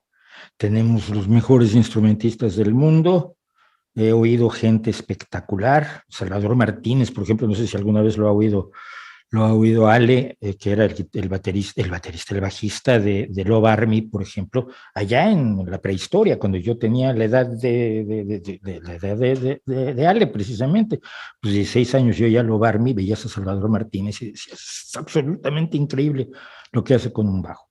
Pero si las letras fallan, a mí se me cae todo. Y en México ha habido Real de 14, Jaime López, todos los rupestres, esta gente que supo manejar las letras, pero en general tenemos una deficiencia. Y ustedes entran a letras que son duras, entran a temáticas violentas. Entonces voy a hacer un ejercicio, a ver si entendí Disciple. Ustedes me van diciendo si lo entiendo o no lo entiendo. Es un diálogo entre dos personajes. ¿Voy bien? Sí.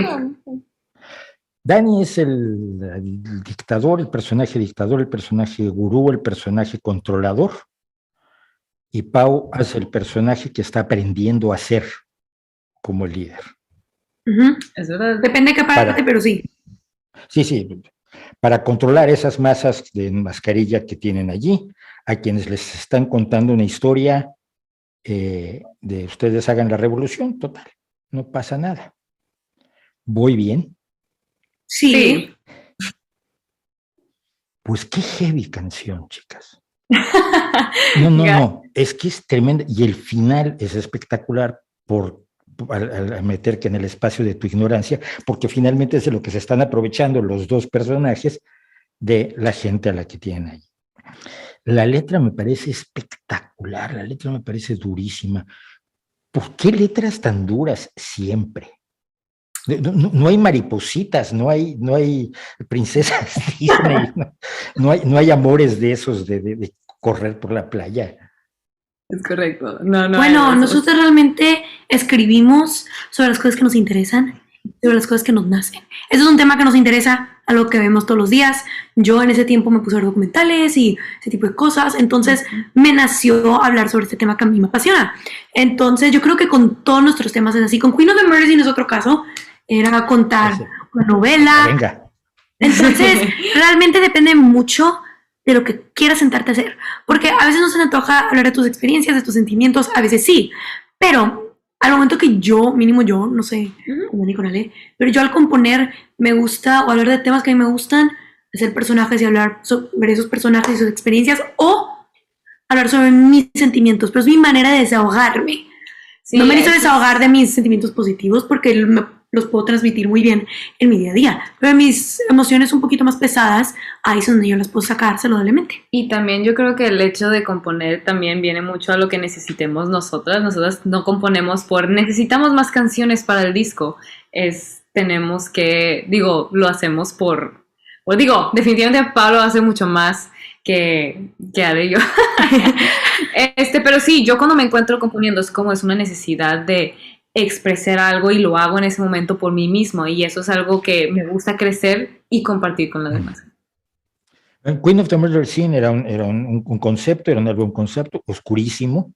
Yo pensé siempre en otros dos álbumes concepto oscurísimos, que son el Aqualung de Jethro Tull, que es, absolutamente para suicidarse acabando de oírlo, y The Wall de Pink Floyd. Pero en 21st Century Blood, y ahora en la mitad del álbum que nos han dejado escuchar en Mayday, se nota que no hay canciones de relleno. No hay esas canciones de nos falta una canción, vamos a hacerla en 20 minutos. Pero que se hace, que muchos grupos lo hacen, que muchas bandas, oye, tenemos que invéntate algo rápido para rellenar ahí el que está en medio de los dos singles, ahí vamos a meter algo que dure 3 minutos. Y eso me llama y me gusta mucho la atención. Una pregunta sobre Z. ¿Z es la generación Z? Sí. Ya. Hay referentes que a mí me asombra que tengan, si es correcto. Por ejemplo, el Kool-Aid se refiere al caso de Jonestown, al suicidio masivo con un gurú, precisamente como el que podrías estar interpretando en Disciple. Y Eat the Tide se refiere a la modita de comer Tide Pods. Sí. El rock contó la historia de mi generación. Y fuimos una generación, yo nací el año que nació el rock, el año que le pusieron nombre a esta cosa. Con toda la generación siguiente, con toda la generación del grunge, con toda la generación del punk, con toda la generación X y a los millennials, y ahora ustedes están contando las historias de la generación Z. ¿Lo asumen como responsabilidad o simplemente es así? Yo creo que simplemente expresar nuestra juventud, que es algo que no hemos hecho mucho, pero siento que la generación Z, o sea, nuestra generación, crecimos en un ambiente tan diferente. Un cambio impresionante esto con la tecnología y crecer ya conectados desde el principio con todo el mundo y compartir cultura con todo el mundo y una cultura tan especial nada más entre nuestra generación. Se me hace algo muy impresionante y se me hace muy divertido escribir canciones sobre nuestras experiencias y la manera que nosotros percibimos el mundo ahora con todo está muy rápido, todo cambia muy rápido, todo lo tenemos aquí. Entonces poder hablar de eso con nuestra música siempre ha sido algo como que divertido. Emocionante. Es que el otro mundo en el que yo vivo es en el mundo de la promoción de la defensa del pensamiento crítico y racional. Y, por ejemplo, ahora voy a usar Disciple directamente como un ejemplo magnífico de este tipo de música que existe en contra de esa manipulación que acaba costando vidas como en Jonestown. O sea, realmente me encanta que sean sus referentes. Pero hay algo más de referentes. ¿Ustedes qué más escuchan? Se ve que hay lectura. Los rockeros mexicanos leen poco. Que lo digo yo, no lo dicen ustedes, la bronca que me le echen a mí todos. Lectura, viajes viendo lo que pasa, no simplemente estando allí. Y otro tipo de música. ¿Cuáles son esos referentes en particular? ¿Qué otro tipo de música escuchan? Porque no pueden escuchar solamente heavy o metal. No, definitivamente no. Yo creo que todo el punto de la música es empaparte lo más que puedas. Realmente como músico es muy divertido ver lo que la otra gente hace. Nosotros escuchamos mucho K-pop, escuchamos mucho rock japonés, escuchamos mucha música clásica, rap, R&B, pop, de todo. De todo. todo. A mí me gusta mucho como rock alternativo de Taiwán. Muy bueno. O sea, lo que encuentre, a mí no me importa en qué idioma esté, o sea, nada qué estilo, con que esté buena la canción, a mí me gusta. Porque están pasando cosas interesantes que nosotros dijimos, eso es algo diferente que nunca sabes cuándo podríamos implementar en nuestra propia música, entonces... Aparte yo me baso mucho en melodías, eso es lo que más me gusta a mí en la música, entonces si tiene una melodía buena, ahí estamos. Claro. Entonces yo creo que es esta mezcla de todo lo que hacemos, los shows que vemos en la tele, las cosas que leemos, los videojuegos que jugamos, los viajes que tenemos también, las experiencias de trabajo que tenemos más que nada. Yo creo que eso influye muchísimo al momento de componer, porque yo creo que el ser músico y el ser persona va muy atado, y al crecer como persona, creces como músico, al crecer como músico, creces como persona. Entonces, mientras vas aprendiendo y vas viviendo más cosas, se empieza a reflejar en tu música. Un libro cada una. Un libro que me recomienden. Ok. Espera, español, inglés, francés, me da igual. Yo leo muchísima fantasía, entonces... Yo también leo pura fantasía. Pero acabo de leer un libro que se llama Dragonfly, que me gustó mucho. Voy a recomendar eso. Híjole, yo hace mucho que no leo así como... yo Queen of Shadows de la serie de Throne of Glass, de Sarah J. Maas. Muy bueno. Dragonfly es de Noah Cafrey, ¿no? No, se me olvidó es que mamá se quedó con mi libro. Se lo presté a mi mamá. No, es por una chava que se llama empieza con M. Tú. Vale. Dragonfly. Date. Tú puedes. Uno. Es que he leído de que 3 series, te lo juro. Dale, cualquiera de las series. La segunda serie de Percy Jackson está buena. Está buenísima. Sí. Está buena. ¿Poesía no leen? Yo sí. Yo también. Acabo de terminar una serie y ya estoy empezando otra. Leo muchos cómics ahora, más que libros, pero leo. Yo también leo muchos cómics.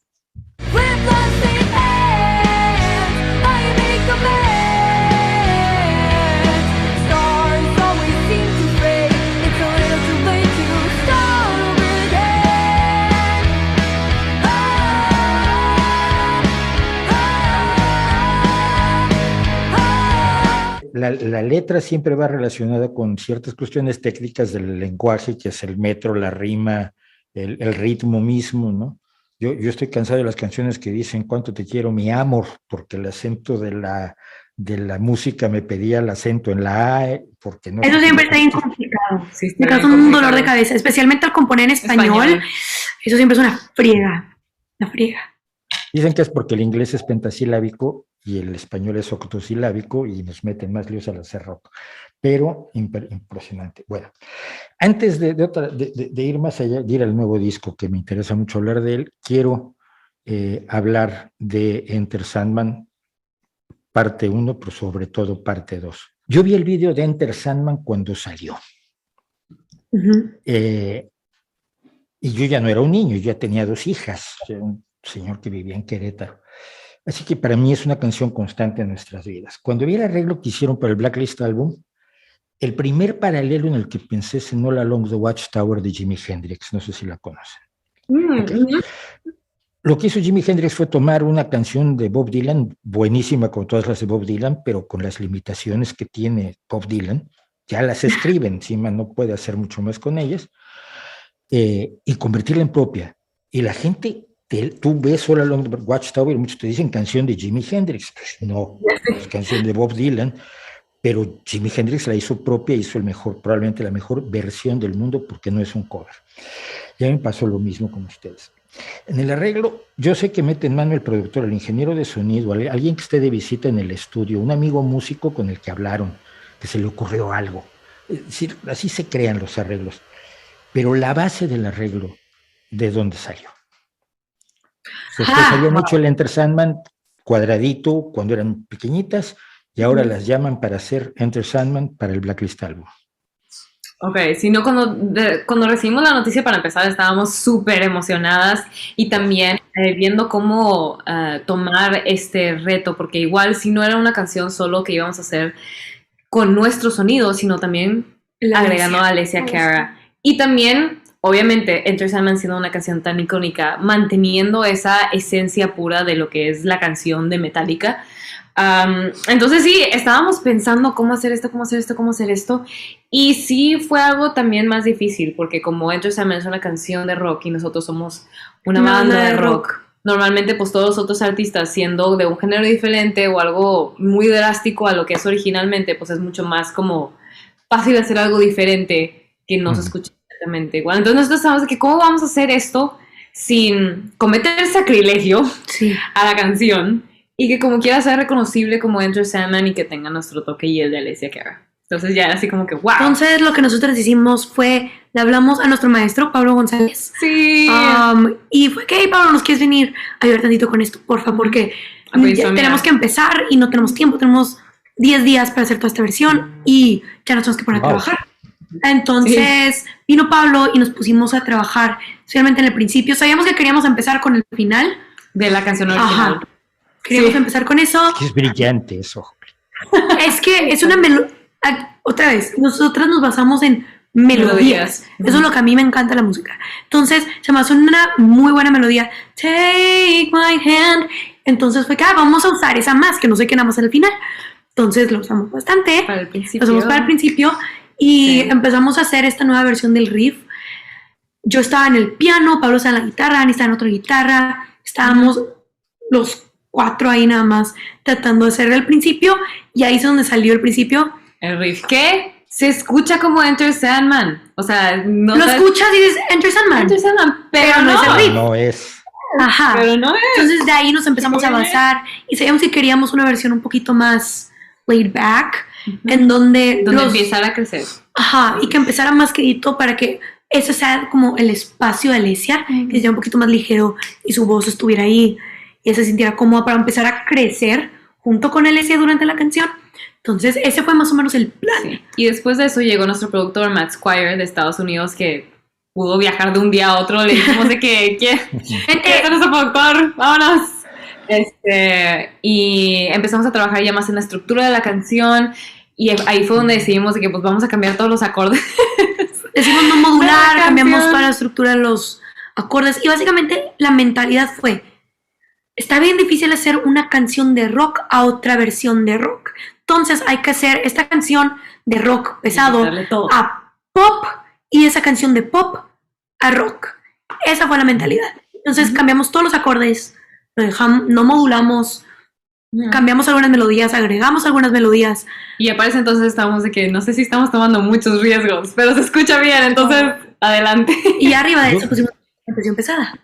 Yo veo a mucha gente que hace reacciones, sobre todo reacciones a ustedes, los que hacen la primera reacción. Me recomendaron a The Warning, y son que empiezan con esta condescendencia despreciable, y después de 4 o 5 compases están como, ¿y esto qué es? Me encanta. De toda la gente que he visto reaccionar a Enter Sandman, solo a unos no les gustó y creo que no lo entendieron directamente. Hay una cosa se ha mencionado mucho, que pararon de cabeza la canción precisamente porque empiezan con el final y terminan con el riff original, que el riff original Metallica lo mete 16 veces, es una introducción muy pesada, pero hay un detalle que me pareció absolutamente genial, y es cuando Dani y Alessia hacen unísono y vas haciendo el crossfade de las dos, especialmente hacia el final de la canción, cuando empieza la suavidad de Alessia y están haciendo el unísono y ves cómo va entrando Dani y va saliendo ella, y son 2 texturas, 2 colores totalmente distintos de voz que se van sustituyendo, pero que el 99% de la gente no se ha dado cuenta de que eso es lo que pasa en esas 4 repeticiones, mientras ustedes, Ale y Pau, hacen las armonías estas celestiales que no tendrían nada que ver en Enter Sandman. Esa idea del unísono, de una voz pop y una voz mucho más directa, mucho más hard, ¿de quién fue idea?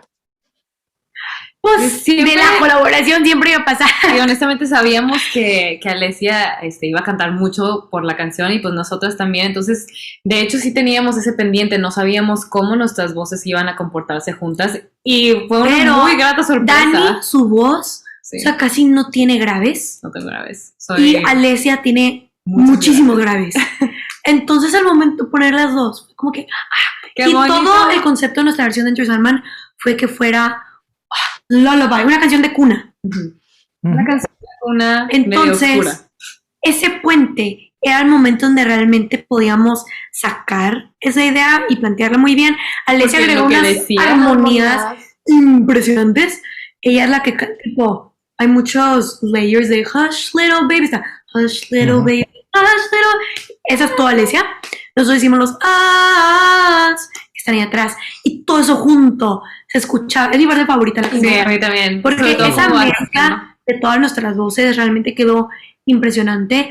Y también el último coro, donde Alesia hace esas armonías. Y aparte, bueno, ya estamos fangirlando de nuestra propia canción, pero justo después del puente, ese último coro, vamos más en hacer el cambio de acorde y se siente mucho más abierto. Sí, son más rondas. Hay arreglos de guitarra arriba que se hace que, ¡wow! Me encanta esa parte.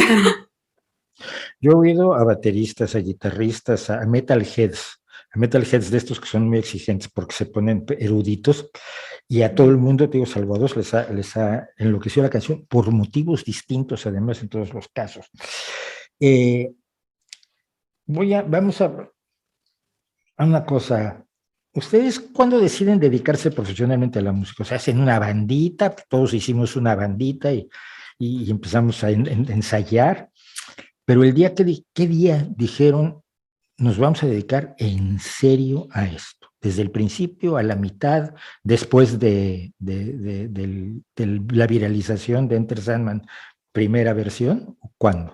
Yo creo que sí. Que por ahí, como que fue como que muy gradual. Sí, nunca dijimos de que, en esta fecha dijimos, nos juntamos todas y decir, esto va en serio. ¿En serio? Sí, no, digo, siempre nos lo tomamos muy en serio porque nos encantaba muchísimo, pero en el momento en el que Enter Sandman se viralizó y empezamos a tener más oportunidades fue cuando dijimos, no podemos dejar que esto se nos escape. Entonces es como logramos tomar esa oportunidad y empezar a hacer nuestra propia música y como aprovecharla. Esa atención que se nos dio ese pedacito de tiempo. Ahí se sintió muy, muy, muy en serio. Sí, muy en serio. Ya fue como... ¿Cuándo empiezan a componer? Tantito. 2015. No, 14. 2014. 15 salió el EP. Sí. Pero 2014 entonces, por ahí. Poco después de que se viralizó Enter Sandman, empezamos a componer como tarea de Pablo. Y desde ahí, yo creo que ese fue el momento donde dije, sí, me gusta mucho. Qué padre. Sí, sí. Quiero que me cuenten, bueno, a ver, una cuestión. La gente habla mucho de sus edades. Yo le he dicho en varias ocasiones, ni es una banda de chicas, ni es una banda de hermanas, ni es una banda de gente muy joven, es una banda de rock. Porque a la gente se le olvida que Billie Eilish o que Taylor Swift o que Steven Tyler escribe a los 14 años la canción fundamental de Aerosmith, por decir, Dream On. Tenía 14 años, es para pegarle, de verdad. Entonces, la gente habla mucho de esas ideas, pero ¿en qué momento sienten ustedes que la gente empieza a tomarse en serio a The Warren? No 2 años, sé. hace 2 años. Yo creo que como sí. 2017. Eso no fue hace 2 años. Eso no fue hace 2 años. Eso no fue hace 2 años. Siento que es 2019. Pero sí, definitivamente ya con nuestra música original. 2018, 2000. Creo que por 2019. Casi que cuando empezaba a salir Queen of the Murders. Sí. Sí, ya estaba un poquito más oficial. Porque mucha gente van a tener que aprender a tomarlas en serio, pero siento que ha sido un trabajo difícil, por mucho que han tenido el apoyo de la familia y demás, no es fácil. Oye uno cosas que son, es que son muy monas. Bueno, sí, son muy guapas, chico, pero no es el tema. Y tarda la gente en darse cuenta que no es el tema, que es como otra cosa. Pero siento que la gente las va a tener que tomar en serio por la calidad de la música. Ahora, hablando de calidad de la música, cuando se viraliza Enter Sandman y las invita a Ellen DeGeneres a su programa, Ellen es un personaje extraordinario, me parece una tipa maravillosa, y las becan para un curso de verano en Berkeley. Berkeley es una escuela que admite al 30% de la gente que quiere entrar. Berkeley es una escuela donde está mucha gente que la gente no sabe que estuvo. Aldi Meola, Melissa Etheridge, Juan Luis Guerra, Quincy Jones, el productor de productores del mundo, salió de Berklee. ¿Qué experiencia tienen ustedes en Berklee? ¿Sabían lo que era Berklee? ¿O llegan a la sorpresa de lo que es esa escuela? Sí, bueno, definitivamente sabíamos que era Berklee y todo. Fuimos a una edad muy pequeña. Ale, tú tenías que 10. Yo tenía 13, Ale tenía 15. Yo tenía 15, sí. Entonces, definitivamente aprendimos mucho. Aprendimos a trabajar en equipo, a valorarnos también como equipo. Yo creo que más que nada fue eso. Sí. Nunca habíamos trabajado con otra gente. Nunca habíamos convivido con otra gente dentro de la música. Más que nuestros maestros. Entonces fue la primera vez. Me gustaría decir que era gente de nuestra edad, pero realmente no. Era más o menos, había unos que eran de la edad de Dani, pero casi todos tenían 20. La edad mínima para entrar al curso eran 15 años. Y yo tenía 10, yo tenía 13. Entonces realmente fue muy diferente. Yo creo que aprendimos mucho a hablar con otra gente, aparte también el inglés, ir practicando toda esa comunicación creativa, fue algo muy nuevo, y escuchar tantas diferentes perspectivas en lo que puede ser una misma canción o lo que puede transmitir o ser la música. Y también nos sorprendimos de cosas que también enseñaban, que nosotros como que me acuerdo demasiado cuando estábamos sacando una canción y el maestro de que, bueno, oigan, el metrónomo, y nosotros de que ya con nuestro metrónomo así en la mano, de que, wow, porque normalmente no se tocaba, no sé si... Nosotros estamos muy acostumbrados a tocar con metrónomo. Sí, había muchas cosas que me sacaban mucho de onda, como, tipo, cosas que no, como... El Movable Dough. Movable Dough fue lo que más me chocó. Eso no viene al caso. Eso viene al caso, pero... O sea, si es que nosotros le decimos do, re, mi, fa, sol, la, si, do. Las notas allá le dicen A, B, C, D, E, G. Entonces, para ellos, do, re, mi, fa, sol, la, si, do, depende. Es el intervalo, no la nota. Ajá, es el 1, 2, 3, 4, 5, 6, 7, 8 de una escala. Entonces era súper confuso. Que si estás en la escala de sol. Ajá, do sería sol si estás en la escala de sol. Horrible, horrible. Ni al caso. ¿Por qué se confunden de esa manera? Pero bueno, no. Punto es que sí aprendimos muchísimas cosas. También aprendimos cómo... qué tan especial es nuestro equipo y nuestra unión como hermanas para tocar juntas, porque igual de tocar con gente diferente, que también es bien chistoso como una banda puede estar tocando cada músico dentro de su propia burbuja y no hacer una burbuja toda la banda. Estaba bien curioso, nunca nos había visto de que pasara eso, porque nosotros siempre como que tocamos enfocándonos en lo que estamos haciendo, pero como juntas. Yo creo que sí, no, caso. Yo lo que más me acuerdo de Berklee fue la primera vez que lloré con una canción, pero una canción que no dice nada, o sea, no tiene letra, no tiene melodía, eran puros maestros, eran 3 maestros que nos tocó en nuestra primera semana, que nos invitaron a su ensayo y nos vimos tocar, empecé a llorar, horrible, pero eso estuvo increíble. Tocaban impresionante. Wow. Eso me acuerdo del edificio. Sí, también. Era Colin, ¿verdad? Sí. Pues es que la escuela de Berklee es legendaria, pero a mí me impresiona la cantidad de gente que sale de allí, ¿no? No es precisamente un conservatorio, es de música popular. Yo conozco gente del folk y del blues y demás que sale de allí, y siempre me encantó la idea de que ustedes hubieran estado allí. El videoblog que le hicieron a Ellen es de lo más divertido del mundo, además.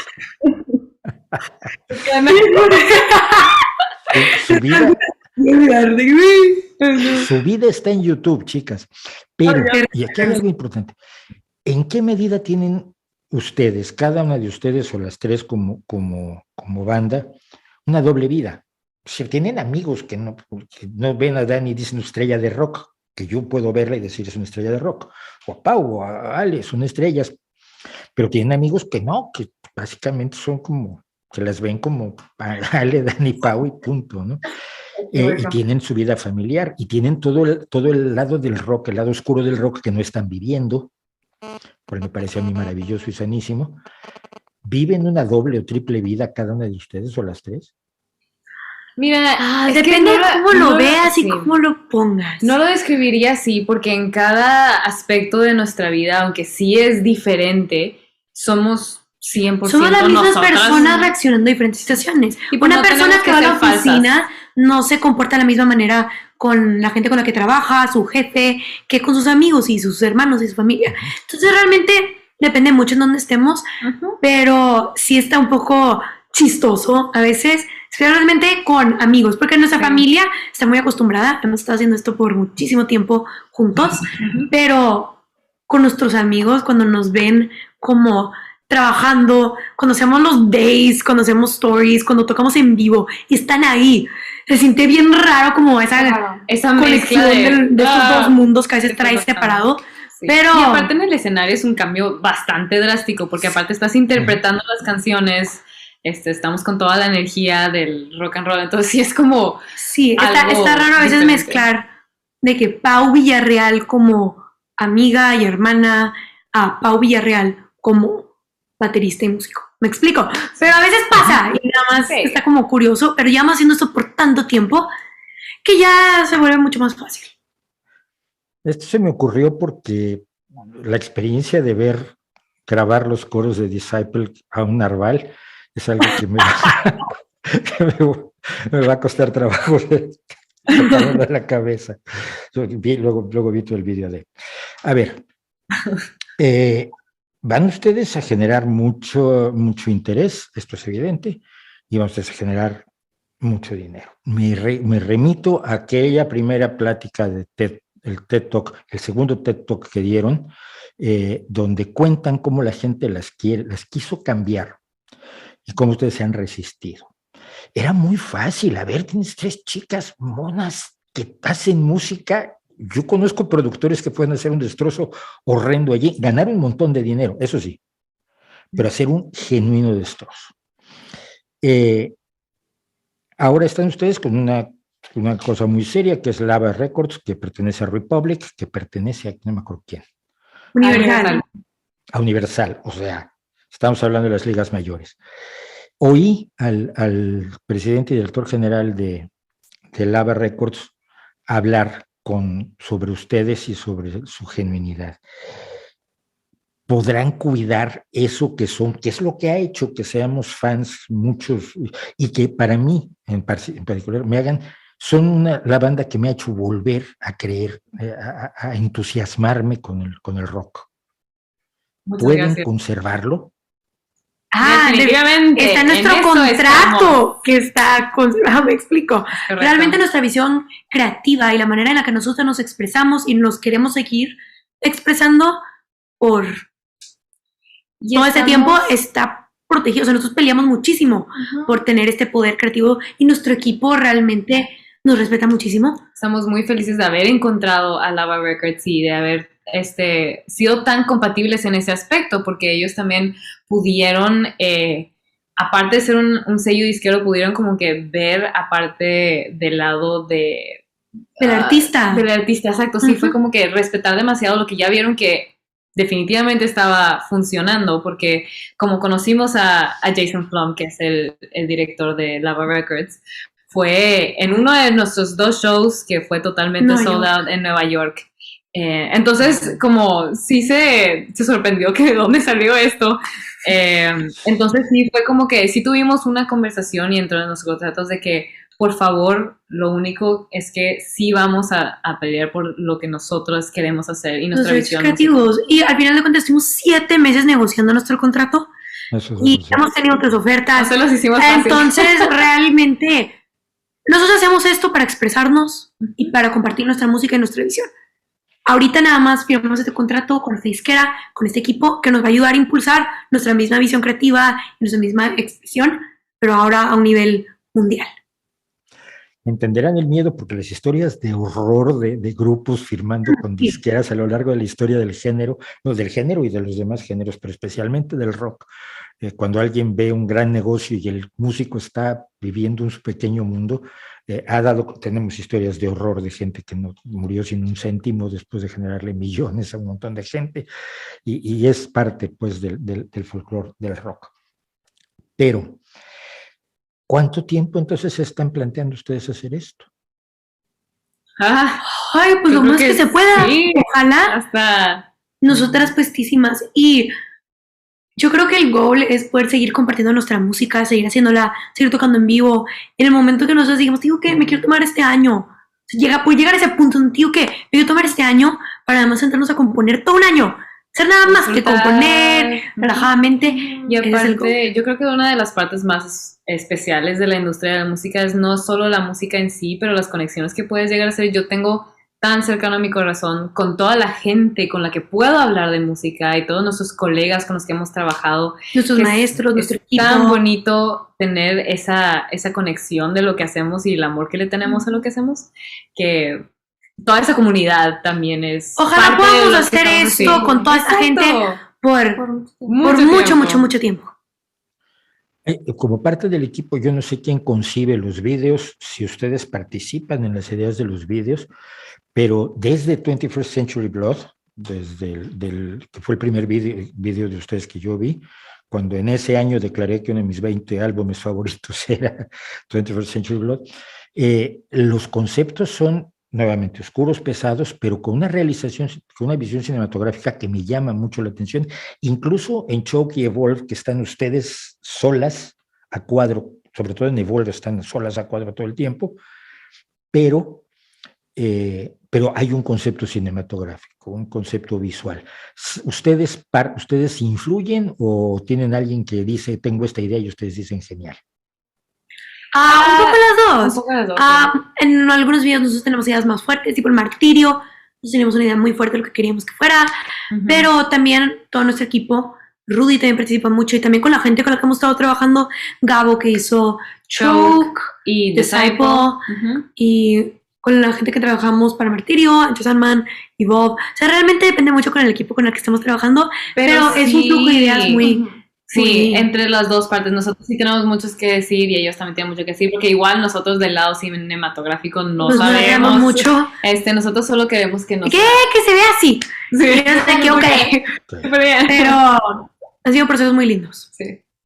Excelente principio. Tiene una base de fans interesante, considerando que hay niños muy jóvenes que los ve uno cuando hacen los covers ustedes enseñan lo que hacen. Esto me llama mucho la atención. Entonces, es que yo toco la guitarra así. Y luego tienes niños de 10 años haciéndolo en YouTube. Ay, mira, un cover de The Warning. O sea, hasta un señor, pues ya un poco pasado de vueltas como soy yo, tiene una base de fans muy grande. ¿Qué relación personal tienen ustedes con este fenómeno? Hay gente que me mira y dice que soy tan guay, tan maravillosa, tan estrella de rock. Sí, yo creo que se toma un poquito en acostumbrarse, y aún así yo creo que siempre me va saca de onda. Sí, me va a impresionar, pero se siente muy, muy bonito poder hacer eso para otra persona. O sea, no necesariamente por nosotros, sino con la música. Ajá. Sí, eso es a lo que me refiero. Poder compartir tu música, que alguien la escuche y se inspire a hacer algo. Nos llegan muchos mensajes de que, empecé a tocar otra vez la batería, o empecé a tocar el bajo porque las vi ustedes. Ese tipo de comentarios realmente se siente muy bonito, porque así nosotros vimos a otros artistas y nos inspiran de la misma manera. Conocemos ese sentimiento. Y poder hacer eso con nuestras creaciones, que realmente nos hacemos para hacerlo nosotras, y que la gente la pueda disfrutar, es algo impresionante, que a veces se te olvida que tienes como ese poder, esa responsabilidad con tu música. Es muy impresionante, pero siempre ver ese apoyo que tenemos de tantas personas de diferentes partes del mundo, diferentes edades, nos motiva mucho, es muy inspirador. El poder de la música. Yo siempre que pienso en el poder de la música pienso en Freddie Mercury haciendo Radio Gaga en Live Aid. Sí. Poder mover a toda esa gente sin decirle lo que tiene que hacer y que lo haga, es la conexión real del artista con una masa donde todos son personas, pero al fin y al cabo, desde el escenario ninguno se ve como persona. Rápidamente, las tres. Ale, 3 bajistas que te gusten. Jaco Pastorius, Jaco Pastorius, bueno. Padre Jaco. Diría Brenda Martin de Eruca Sativa, y pues Pablo González, que pues es mi maestro y que toca increíble, entonces me inspira. Dani, 3 front people. Front people, ay, esta de que lista con los guitarristas. Front people, ok. Wow. Voy a decir Lizzie Hale de Hailstorm. Wow, es que sí, Freddie Mercury ahorita me lo quedé wow, pero icónico, sí, sí. sí. Y probablemente voy a decir también, dame un segundo.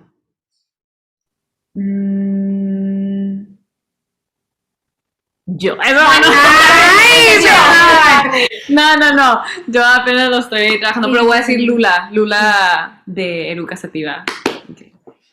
En tu caso se ha mencionado mucho a Joan Jett, a Susi 4 y te decía yo a Dee Snider. Y a Pat Benatar, por cierto, el otro día alguien dijo, pero es que es como Pat Benatar. Son palabras mayores. Una pregunta esto, antes de pasar con Pau. ¿Por qué eres tan escasa en tus solos de guitarra? El solo de guitarra de Tenth of Century Blood es una maravilla.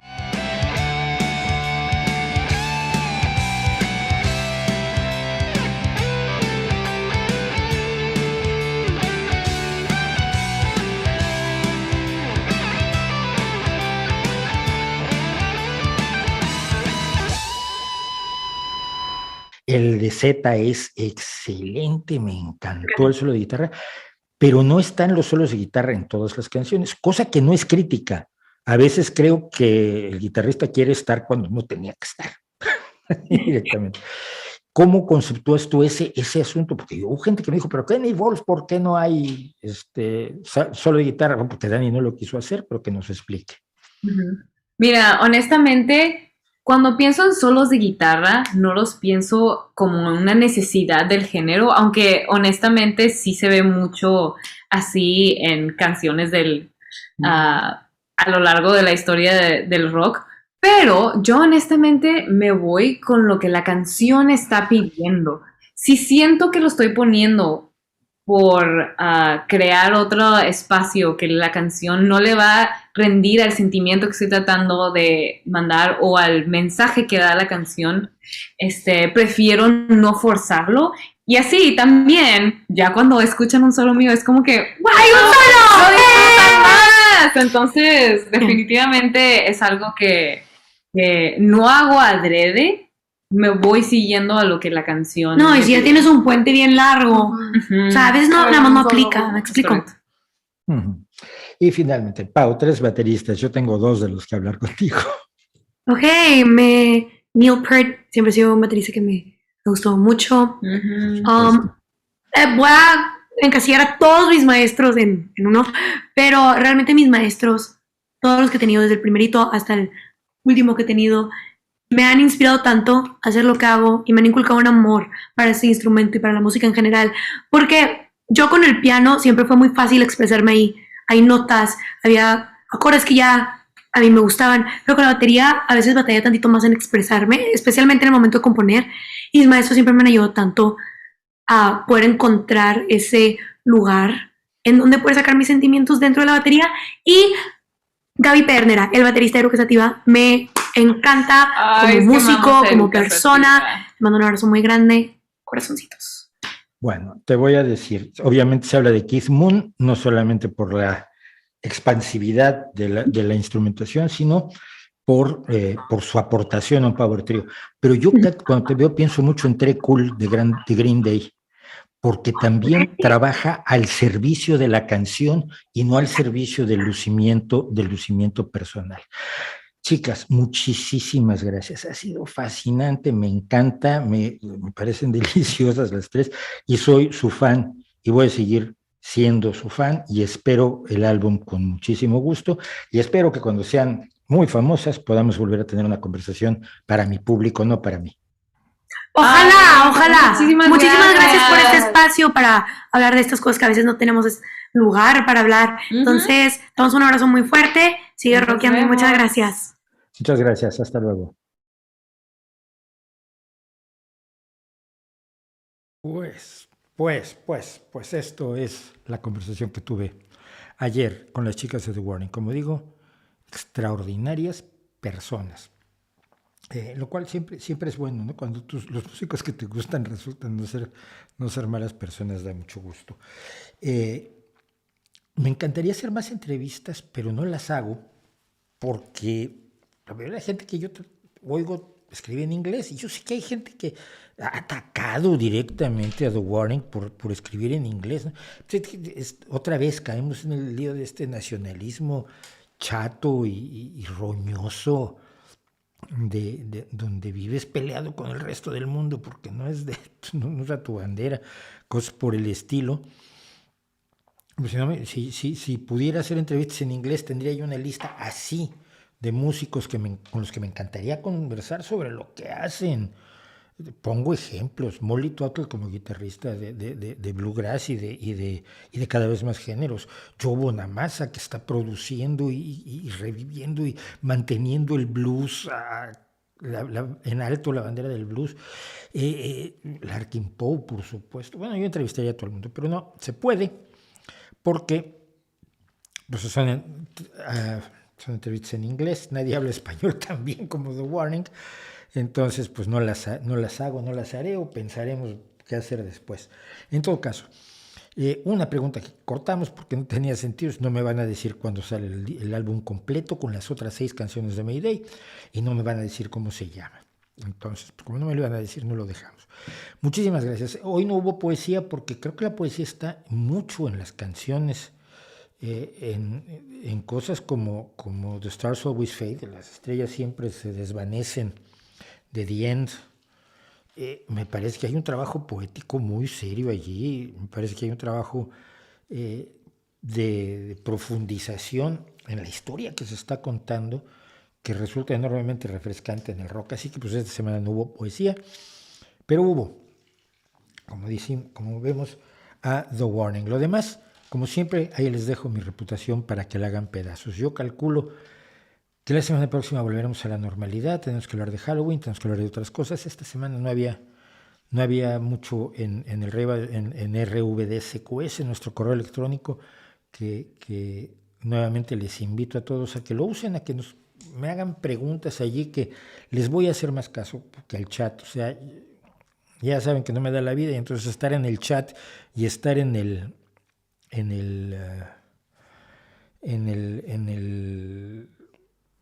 haciendo esto y controlando el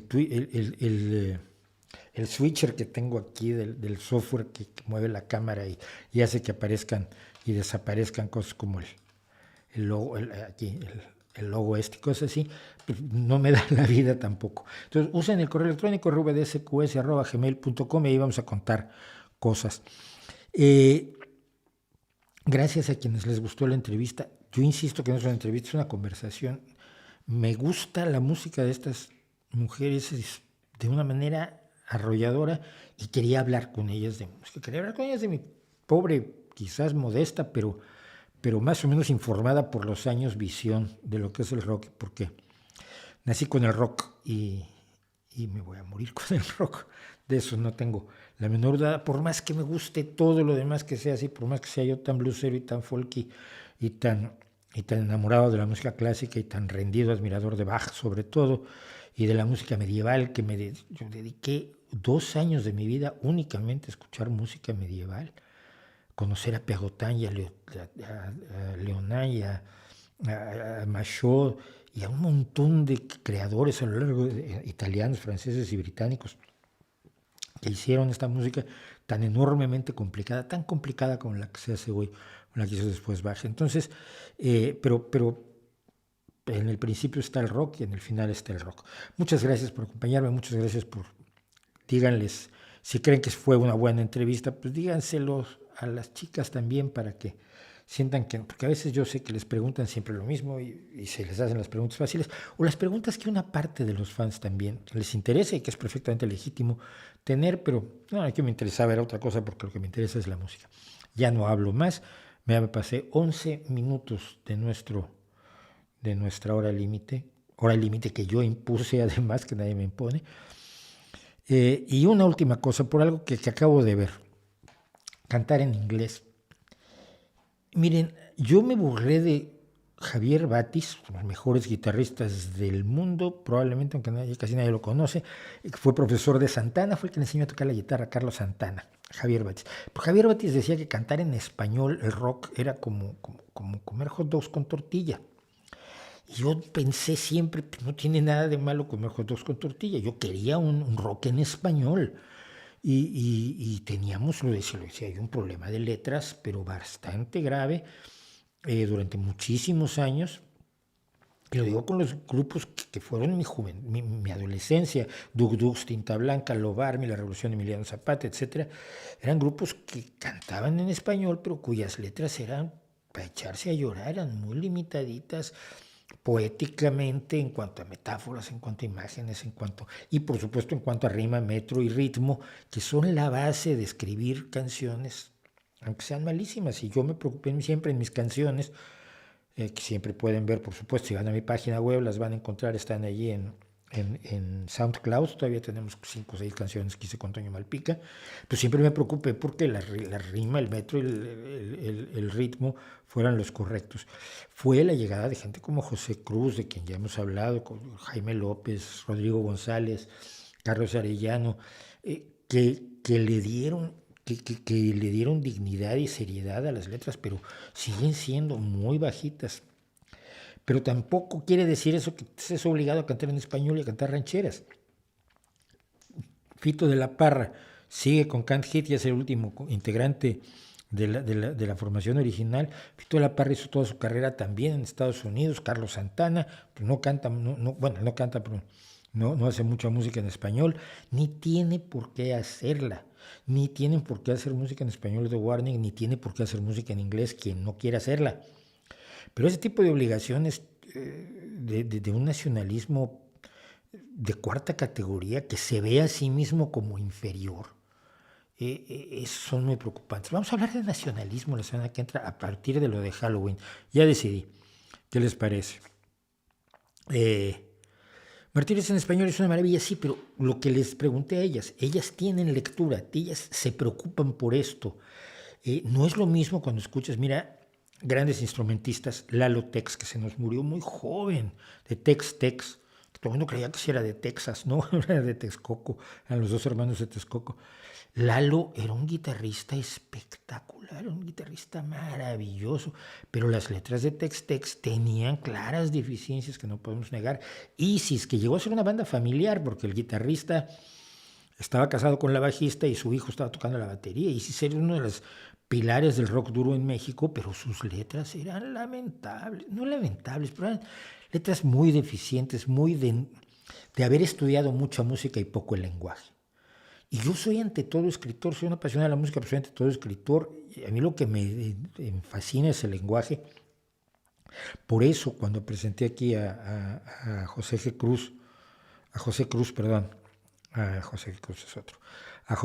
lo presenté como poeta y no como letrista, porque lo que él pudo hacer en Real de 14 y sigue haciendo en la medida de lo posible, pues es de otro nivel, es del nivel más alto del mundo, demostrando que se podía. Lo único que hay que hacer es aprender a hacerlo, como aprendes la escala de séptima mayor dominante, por decir algo, no existe, pero bueno, o el modo dórico. Es decir, se estudia la letra, el lenguaje, tanto como se estudia la música para escribir canciones. Esto es lo que siempre he creído. Pero a The Warning, dejarlas en paz, por favor, porque están haciendo lo que nadie más está haciendo, y es un rock de altísima calidad. Con lo cual, quien dudara que soy su fan ya no lo duda. Nos vemos la próxima semana. Estamos aquí. Esto es El Rey va Desnudo, esto es el en vivo y con todas las sesiones de streaming del Rey va Desnudo.